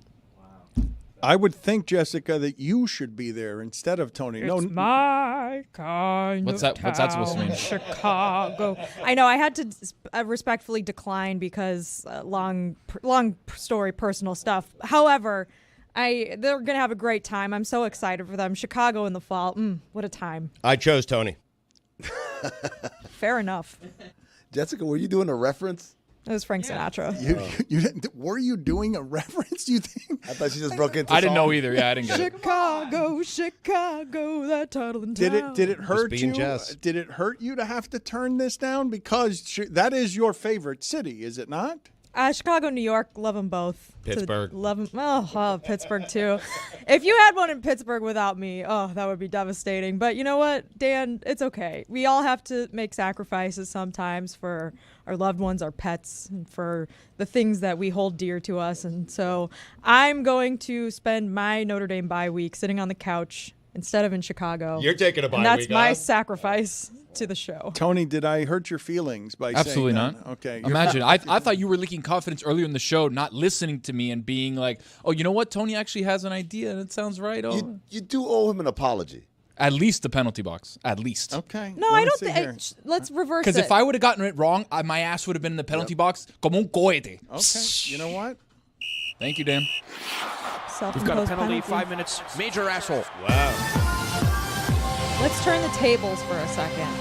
Let's say we're all in Chicago doing a show, and we are all traveling to Miami for a watch along, and Dan would say, Tony, don't you think you should be there because you're from Miami? Yeah. I wouldn't be offended in that scenario. I also have, a piece of information for you about Higgins Cannon in Magnum PI. You've been doing research. I have been doing research. Okay. So I think, Higgins, correct me if I'm wrong, he was like a British guy. He was in the Army. He liked to, tinker, wear his Army uniform and stuff like that. He's also Magnum PI's butler. Correct. Yes. He was like the old stuffy butler 2 for guy. 1? Manservant? Yeah, Are we allowed to Magnum say that PI, word? probably not. I don't know. Butler, I think Manservant? works. I don't No? know. Okay. And Magnum PI was like flashy, young, hotshot American. Yes. Mustache, as we all know. Anyways. Ferrari, yeah. Tiger's hat. True. So I was trying to find the origins of Higgins Cannon, and I found on the magnummania.com website. Oh, I love that website. A little citation about Higgins Cannon, which says it was a genuine 1890s signal cannon built by the Strong Firearms Company of New Haven, Connecticut. The cannon was featured in a 2011 episode of Pawn Stars. Oh. It was valued between $20,000 and $40,000. After the cannon was fired, Rick Harrison of Pawn Stars made a final offer of $15,000. The seller wouldn't go lower than $35,000, so no deal was made. And basically sounds like this cannon is out there if we want to purchase it. So we can buy it. We just need $35,000. I don't know if we need $35,000. That's 10 years ago. 15 years ago almost. But And inflation now is probably worth more. No, The price is probably higher. No. I watch Antique Roadshow, guys. Oh, sorry. I know that this is one of my favorite things to do when I watch Antique Roadshow is you see this thing And it's like, because sometimes they'll do updates, right? Like this episode aired in 2013, and in 2013 it was valued at this. And then you say, what do you think it is now? 2024 price. And me and my dad will put in bets like, okay, I think it's going to be about this. And sometimes they go lower. And it's because other things get found of that kind of that era. It becomes less precious. It becomes less precious. Even if you found another cannon from the 1890s, it's not the one that Higgins blew off in Magnum PI. So this one has a very unique, what's the word I'm looking for? History, yes. Provenance, I guess, would be the word. Also, he's been shopping it for $35K for 15 years. Maybe he's got no buyers. But also, Rick from Pawn Stars, notorious lowballer. 15 is really like, what are you doing? That's disrespectful. Always lowballs. Really? Guy can never put a solid offer out there. It's always like, oh, you've got this one of a kind thing that's worth so much money. I'll give you $10K for it. And you're like, no. Well, the Pawn Stars have to make money too, Tony. Sure, I get how They the gotta business flip works. this I Sounds get like that. every fantasy owner I've ever tried to trade with. Oh, let me get your best running back for, guys 7, 8, 9 on my roster. No. It's a hell of a deal. But I'm giving you 3 of them. 3 crappy guys for your best guy. We saw the Pawn Stars building. Me, Chris, and Lewis. Really? Yeah, in Vegas when we were at the show. We were kind of cruising around Vegas doing our thing. And we were looking like, for a dispensary. We had also grand plans to do something content-wise with the Pawn Stars, and then it just turned to let's find a dispensary. That's wow. Planet 13. If that's not the story of Metal Arc Media. Lewis and I were looking for the dispensary. This big project, this idea, like we're in Vegas, we're on location. Let's get with these people. They're celebrities. They have a very successful show. We're gonna create this whole piece of content, this bit, and then it devolves into just, let's get high. It was across the street. We don't have which time is for why a whole we were bit. in the parking lot. We saw. We're Let's like, get whoa, some isn't weed. that it? And they were like, yeah. And they were like, okay. Speaking of weed, Joe's on weed. Joe's on weed. This God bless Sunday. football. Full Sunday Night circle. Live crossover Yes. with Matt Forte. I'm just Presented by Smirnoff. How'd you guys get Matt Forte?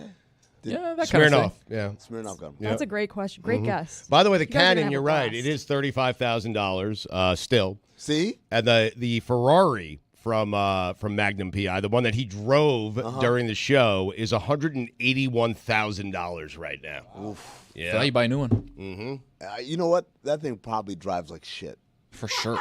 Yeah, but it doesn't matter what you're tapping into. Did someone love Magnum PI so much growing up and they have a lot of money? Are they willing to pay anything to get that Ferrari? Stugotz, you know what's funny? Like $180,000 for that Ferrari, I'm like, absolutely not. But if you told me $180,000 for the DeLorean from Back to the Future, yeah, I am absolutely. It's one of What is money at that point? I'm telling you, my entire adult life has been to become wealthy enough to buy a DeLorean and then have it retrofitted to look like the Back to the Future DeLorean. It's everything I do. Do you know? Every time you guys say, Amin, you work, my dad says, you're speaking to too many microphones. Oh, you're working too much, you're flying too much. It's like, it's all because I'm building up to that fucking DeLorean. Amin as Doc Brown. Marty!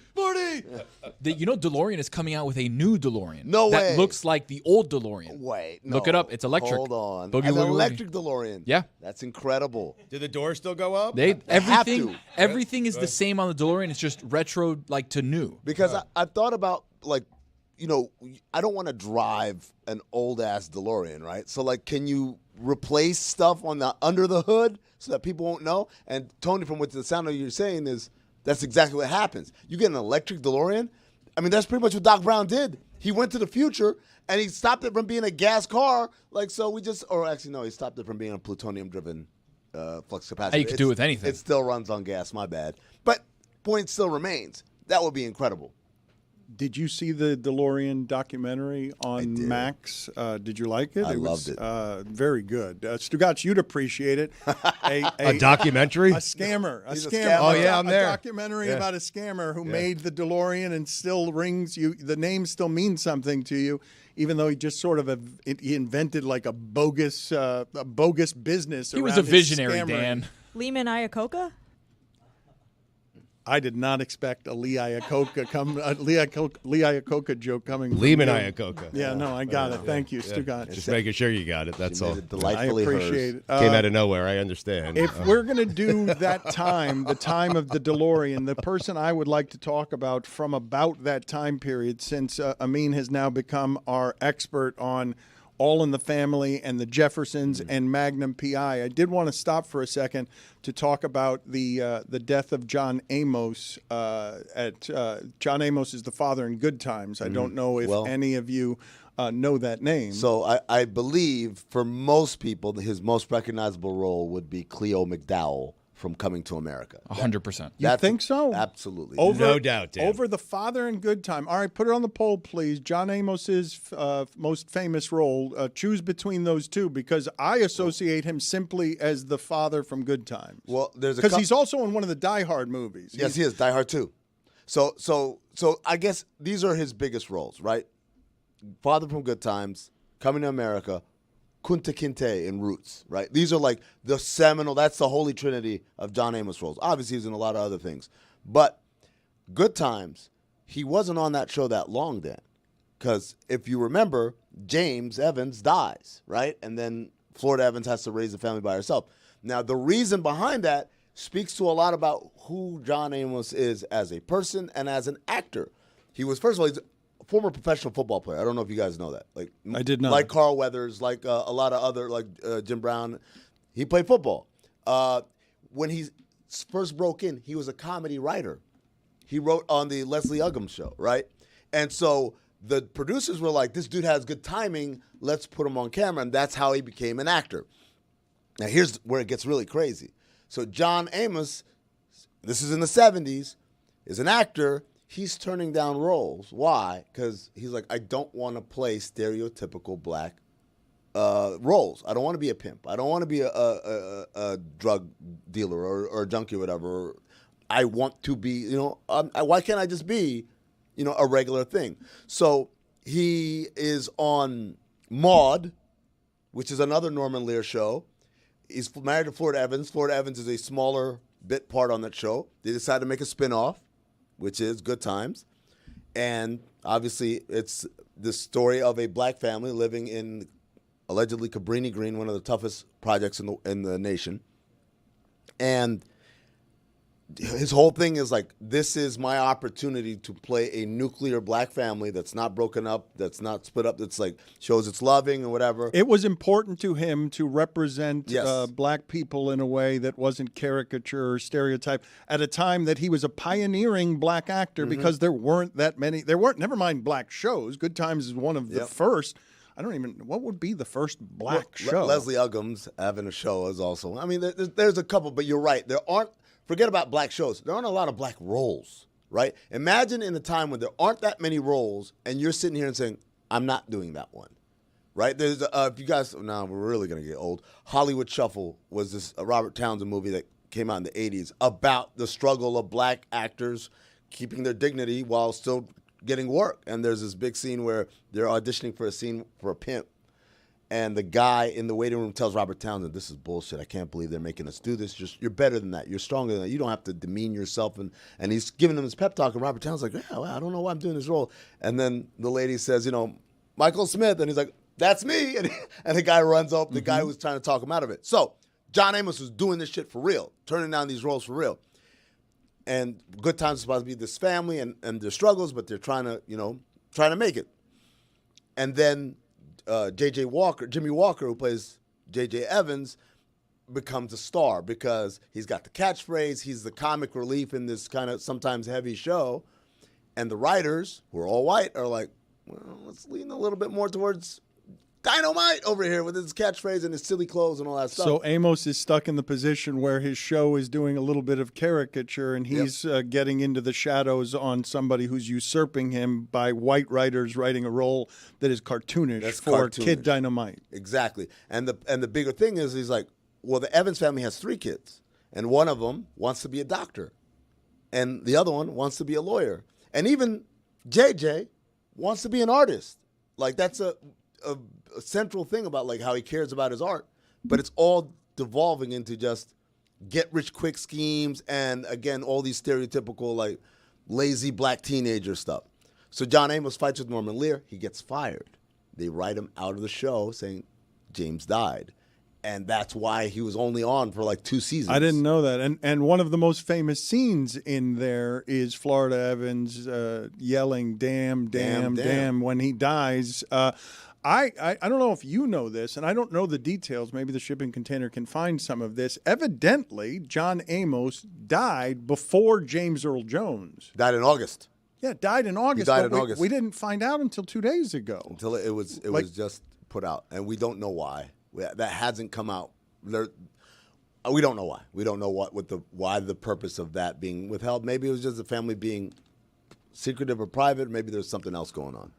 You like talking about the old TV shows. One of the things that has stunned me around here is that Jessica is not just a fan of Columbo. I'm learning now, all of a sudden, that she wants to head to Detroit because, unbelievably, they have a Magnum PI night where everyone's going to have a ridiculous mustache that only Tom Selleck can pull off. Nobody else can pull off that particular mustache. Burt Reynolds? I mean, that's a ridiculous thing to say, Dan, especially while mustaches are so in style. I mean, have you seen Paul Skeens, for example? I have, but that mustache is pathetic compared to the Magnum PI mustache. What about pathetic. Tony? I'm just saying there's probably thousands of men listening to this podcast right now with a mustache who you just personally insulted. Wait, it's not an insult to say you can't rock the Magnum PI mustache the way Magnum PI did. There's no insult in that. But you haven't seen it, so how do you know? How do you Because know? no one can do it. Wait a second. Carl Weathers. Stugotz, back me up here. Carl Weathers mustache? He could do it. That's a It's a great He did mustache. it. He did. That's And a Dan, great mustache. to your point, Magnum PI, legendary show. They once did a crossover episode with Murder, She Wrote, one of my favorite shows. Jessica Fletcher, my namesake, Angela Lansbury, bless her. God rest her soul. You guys just ignored her death a couple years ago. Didn't say anything about her. Ignored Maggie Smith's death. The beautiful and wonderful Maggie Smith, one of the best actresses of our lifetime. Dame Maggie Smith to you. I miss her. Yeah. Violet, the Dowager Countess. I love Maggie Smith, Professor McGonagall, et cetera, et cetera, et cetera. And you guys just gloss over that. Murder, She Wrote is one of the greatest shows of our life. Cabot Cove, I'd like to go there. That's a spooky place. That is a spook. Why do people keep dying in Cabot Cove? I would like to know. Stugotz, as we talk about CBS programming, I was delighted because we've been making fun of this for years. Do you realize that because they do things like Murder, She Wrote, because CBS is all about Angela Lansbury, no matter how much we blaspheme against her and Jessica by not talking enough about Angela Lansbury, are you aware, Stugotz, that CBS is presently in production with Kathy Bates in a remake of Matlock. What? There's a Matlock remake, but Kathy Bates? Her name's Matlock, but she's not related to Matlock. I wanted it to be like Matlock's niece or cousin or something like that. No, they make a point of like, no, not like that Matlock, but yes, it's Matlock. But there, Dan, I haven't seen it, but I know there is a huge twist. There is a huge twist. There's something fishy going on with the Matlock reboot and Kathy Bates' character. I'm not going to spoil it for people. You know what the twist is. I know what the twist is. It's a good twist. There's good stuff going on in the Matlock. I haven't seen it. Damn, but it's on my list for when the stupid Mets lose. Dan, by the way, Eddie Murphy, another great mustache, which brings us back to John Amos and Coming to America. Yep. John Amos, as I said, played Cleo McDowell, who run McDowell's, which had entrepreneur, by the way, family man, entrepreneur. Also had nothing to do with McDonald's, right? Nothing. Completely different. How are you pronouncing that word, Tony? Entrepreneur. Okay, it just sounded like you cut off the N and just started it with a T. Trepreneur is what it family sounded. entrepreneur. Yeah. Obviously, Silent N, Dano. They've got the golden arches. We've got the golden arcs. Okay, they've got the Big Mac. We've got the Big Mick. Now, see, they both have two all-beef patties, special sauce and lettuce cheese. But what's the difference? They have the sesame seed buns. We Ours don't. have no seeds. Exactly. Look, I don't think we can correct Tony for at least the rest of the week. Yeah. He got the writing on the wall thing close enough to accurate, and like Close sort enough. How of much pulled more it do you out of his ass. Babylonia. And like, I think we should. Honestly, I'm gonna give him a standing ovation. You know what? I'll do better than that. I'll give him a standing ovation, and I will give him a featured segment right now. I want to do a Tony, a Tony tonight where he gets the whole floor for himself because I feel so ashamed for underestimating Tony. Here's a segment dedicated just to how right Tony is. Tony tonight. This is Cuban rocket fuel. Notice it comes in a small cup. Usually get coffee, it's huge, right? You order the Venti wherever your favorite coffee place is. All you need for Cuban rocket fuel is this right here. All you take is one shot.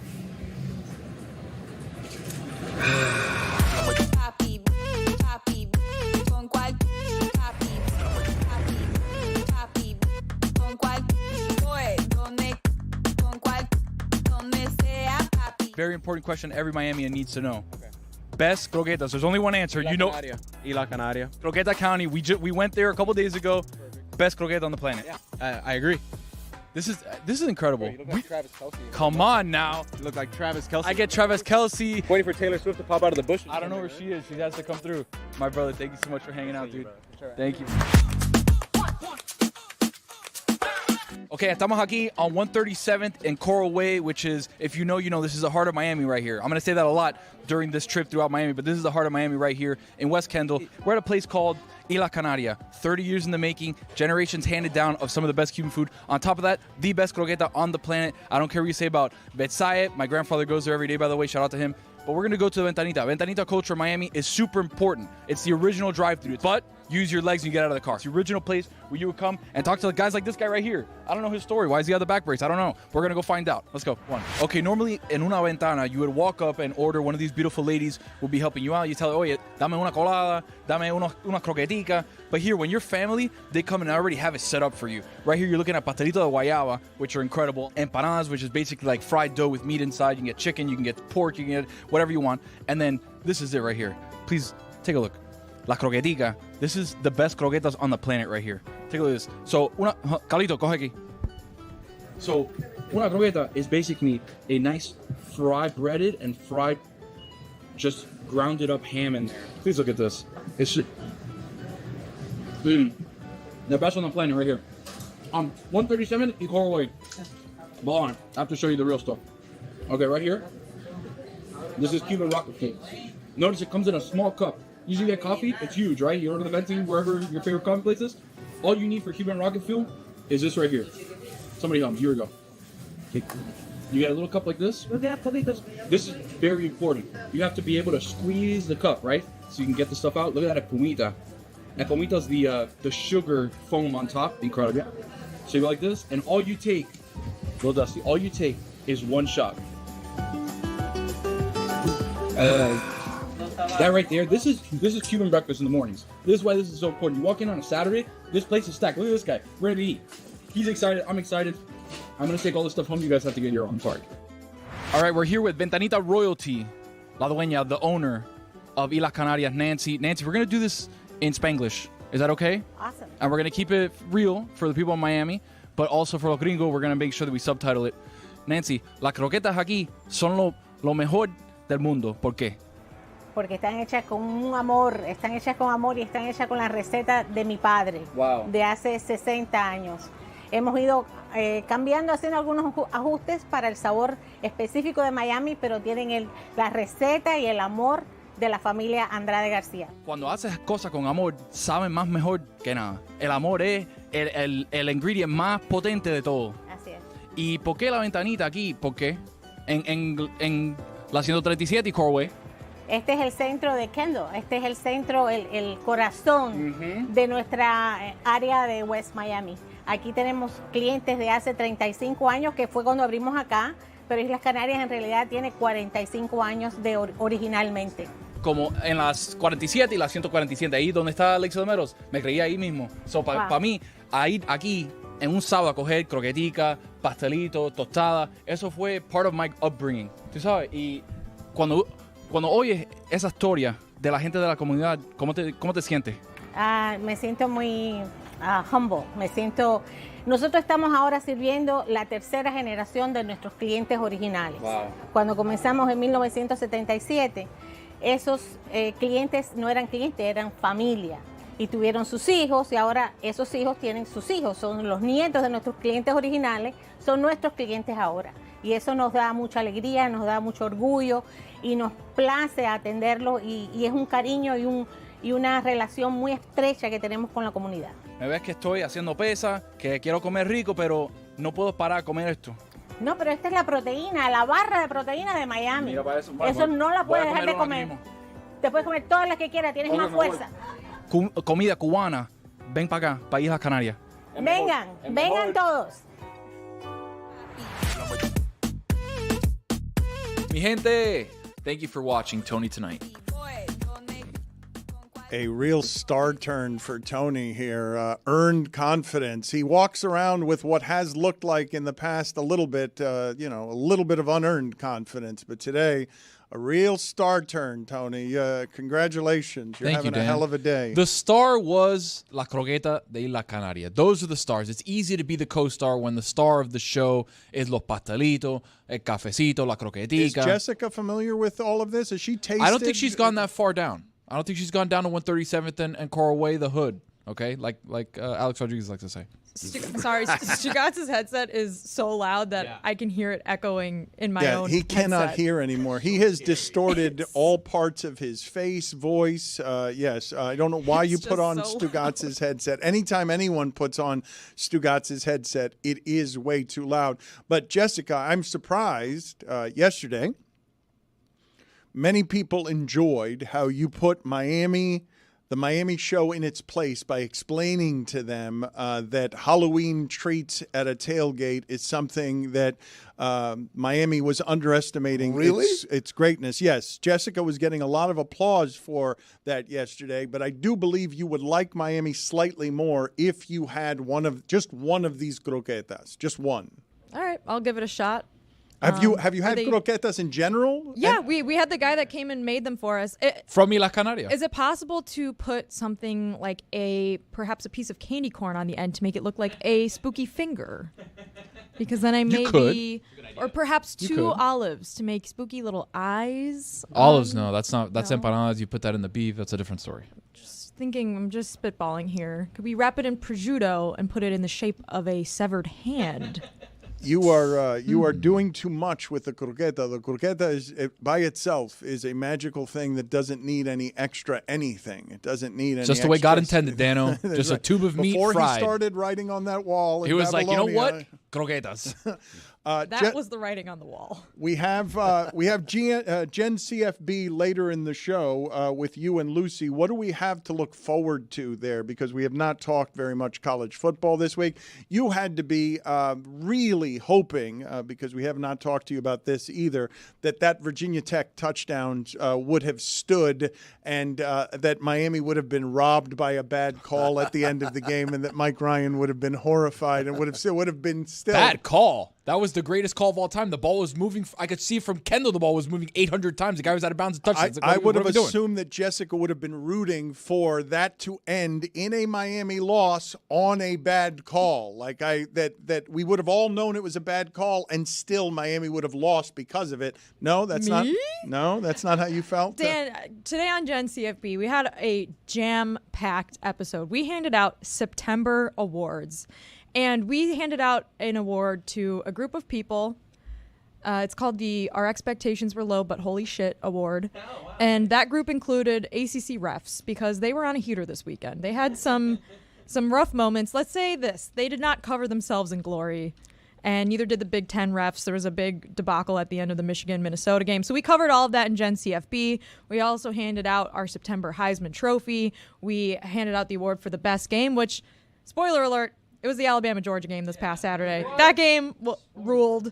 And yeah, we had a really good time on this week's episode. I think people will really enjoy it. I am curious. That's at the end of the show today in the post game. I am curious, if you are in agreement with me on this, because we've talked a lot about officiating. I expect in the coming weeks for enormous consequences to result from bad officiating, where people get really mad because important stakes and games are being decided because of the following. Mm-hmm.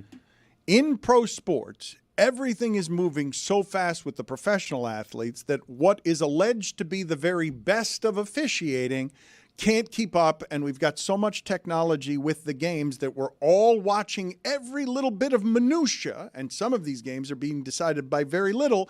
So baseball, basketball, football at the top of sports has more complaining about the officiating that I can remember, even though historically we've always complained about the officiating, but haven't had this kind of technology to see how often the people are wrong. If you keep going down in sports, making the officiating a little bit worse because the best are at the top of professional sports where the money is.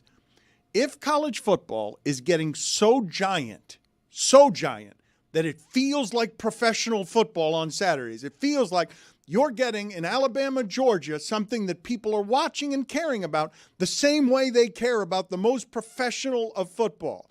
Does it not stand to reason that we're headed to a place where the officiating cannot keep up in college sports with the stakes and the interest and the technology, that this is going to keep getting worse and worse, and that the officials aren't going to be able – these are all people with second jobs, I mean. These are people who are doing this in their spare time. Ed Hockley is a lawyer. And if it can't be done perfectly at the professional level, how is it going to be done perfectly or better at the semi-professional level? This is what I would say. I would say, I maybe I'm wrong. You guys can correct me on this. I don't feel like college football is bigger now because of whatever reasons, NIL or realignment or anything. I think it's as big a business as it's always been. I just mean the interest. The interest keeps growing. But I think the bigger thing is not the growth in the interest. The bigger thing driving all this is technology. It's that it used to be, oh, he touched, like, the ball moved, oh, the ball didn't move or whatever. But now we have 8 zillion 8K cameras or what is it, 3,000K cameras that can pick up with great clarity something that the human eye cannot pick up, let alone pick up in real time. And so we're all sitting at home saying, well, oh, clearly it moved, but we expect them to get it right. It's the reason why I think replay sucks, right? Like, I think it robs some of this stuff. And some of the stuff, obviously, someone steps out of bounds, right? But when we're talking about the athletes are so good that it is the prestige they're pulling off, that's part of the game, man. The part of the game is getting away with shit. I'm kind of with you. Like, it's got to be an incredibly difficult job. I don't think anyone disputes that. But, like, you're sort of blending in the human error element in football where you are spotting the ball usually just with the naked eye with the replay element.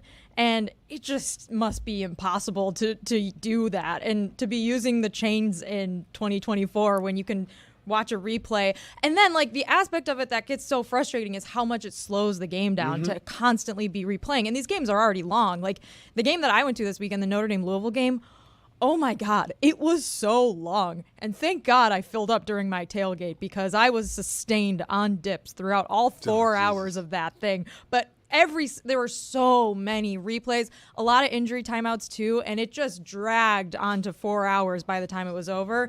And that's why I think people get so frustrated with the referees. It's not just because the calls are inconsistent, it's because sometimes, like in the Miami-Virginia Tech game, you wait 7 minutes to find out if it's a touchdown. Remember, they had to go back to wherever they were, Secaucus, or I don't know if it was Secaucus, Charlotte, or wherever the ACC is. But the point is, when you talk about, Dan, like the top of the reffing profession, a lot of these calls, these guys are getting right. With the bang-bang plays, with looking at it, with spotting. Like that, they're doing an incredible job on the field in real time. They just need that extra help for stuff that the ball moves when there's 8 guys trying to catch a Hail Mary, or was his foot out of bounds at the exact specific time that it needed to be or not?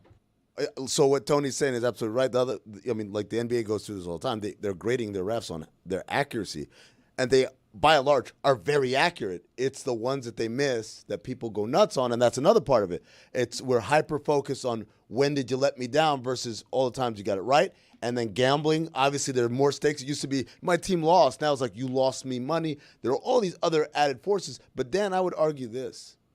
Maybe not for the gamblers, but for everybody else. If we had fully automated officiating, I submit to you, it would be more boring. We would not enjoy what we're watching as much as we do, knowing that there is a way to kind of subvert a human being into thinking, oh, no, I didn't touch it. I like having someone to blame. Yeah. Put it on the poll. Put it on the poll, Juju, at Le Batard Show. Do you like having someone to blame? Other than yourself. Dana White was saying here recently that, and this is subjective sports, judging that is more subjective than what it is that we're talking about. He's saying that he's looking forward to the day where he can do all of the officiating in mixed martial arts with AI. Not having judges, replacing judges with technology that can replace judges. But when we talk about this particular stuff on the technology, you do realize that on Monday night, in that Dolphin-Titan game, I saw something I've never seen before, which is on a punt, that we couldn't tell even on replay who touched it first. Was it Tennessee or was it the Dolphins? It's a fumble, and in that game, they were just trading field goals. At that point, it seemed like that was a disastrous mistake that was going to change the result of the game. And I still don't actually know, having seen 10 replays in slow motion, who touched the ball first. I know the ruling they made, but I still don't know with all of the technology, and we will blame them for getting it wrong in real time and then getting it wrong on replay, even though I'm watching something I've never seen before. That one did also take a really long time, but I mean, in retrospect, we were so naive. We were so naive thinking that was a pivotal moment in the game. We were so naive to think that any of that mattered. That's true. So I'm going to ask my refs here, because obviously you guys are all professional referees. So if the team that's receiving the ball touches it first while they're on defense, does that mean the ball is dead? Right? So Calais Campbell got his hand and actually partially blocked that ball while he was on defense. So it didn't touch it when he was on offense. So does that mean that the Dolphins can pick up the ball and then fumble it and it not be a fumble? No, because they had ruled that Tennessee got that ball, and it wasn't because another Dolphin had touched it. I understand what it is that you're saying. Calais Campbell tipped the punt, and it was partially blocked. And you're asking whether or not the Dolphins can then just take the ball and without run it impunity. They would be fun. No, as soon as they touch the ball, they can then fumble it. The way that the Dolphins would be able to advance without impunity is if the Titans touch it first, I think.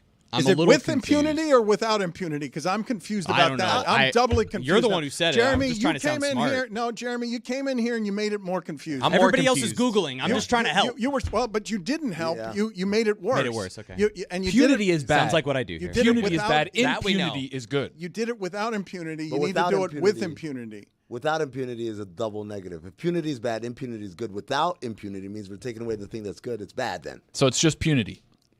I don't think there's such a thing as punity. Without punity, there should with impunity. What does the writing on the wall say? It was hard. That's why they had to bring in Daniel. Remember Daniel from the Lions Den? They had to bring him in so he could read what it was that God wrote on the wall. And it was bad for Belshazzar, by the way. Daniel, what did the writing on the wall say? I'm overwhelmed. Is there such a thing as whelmed?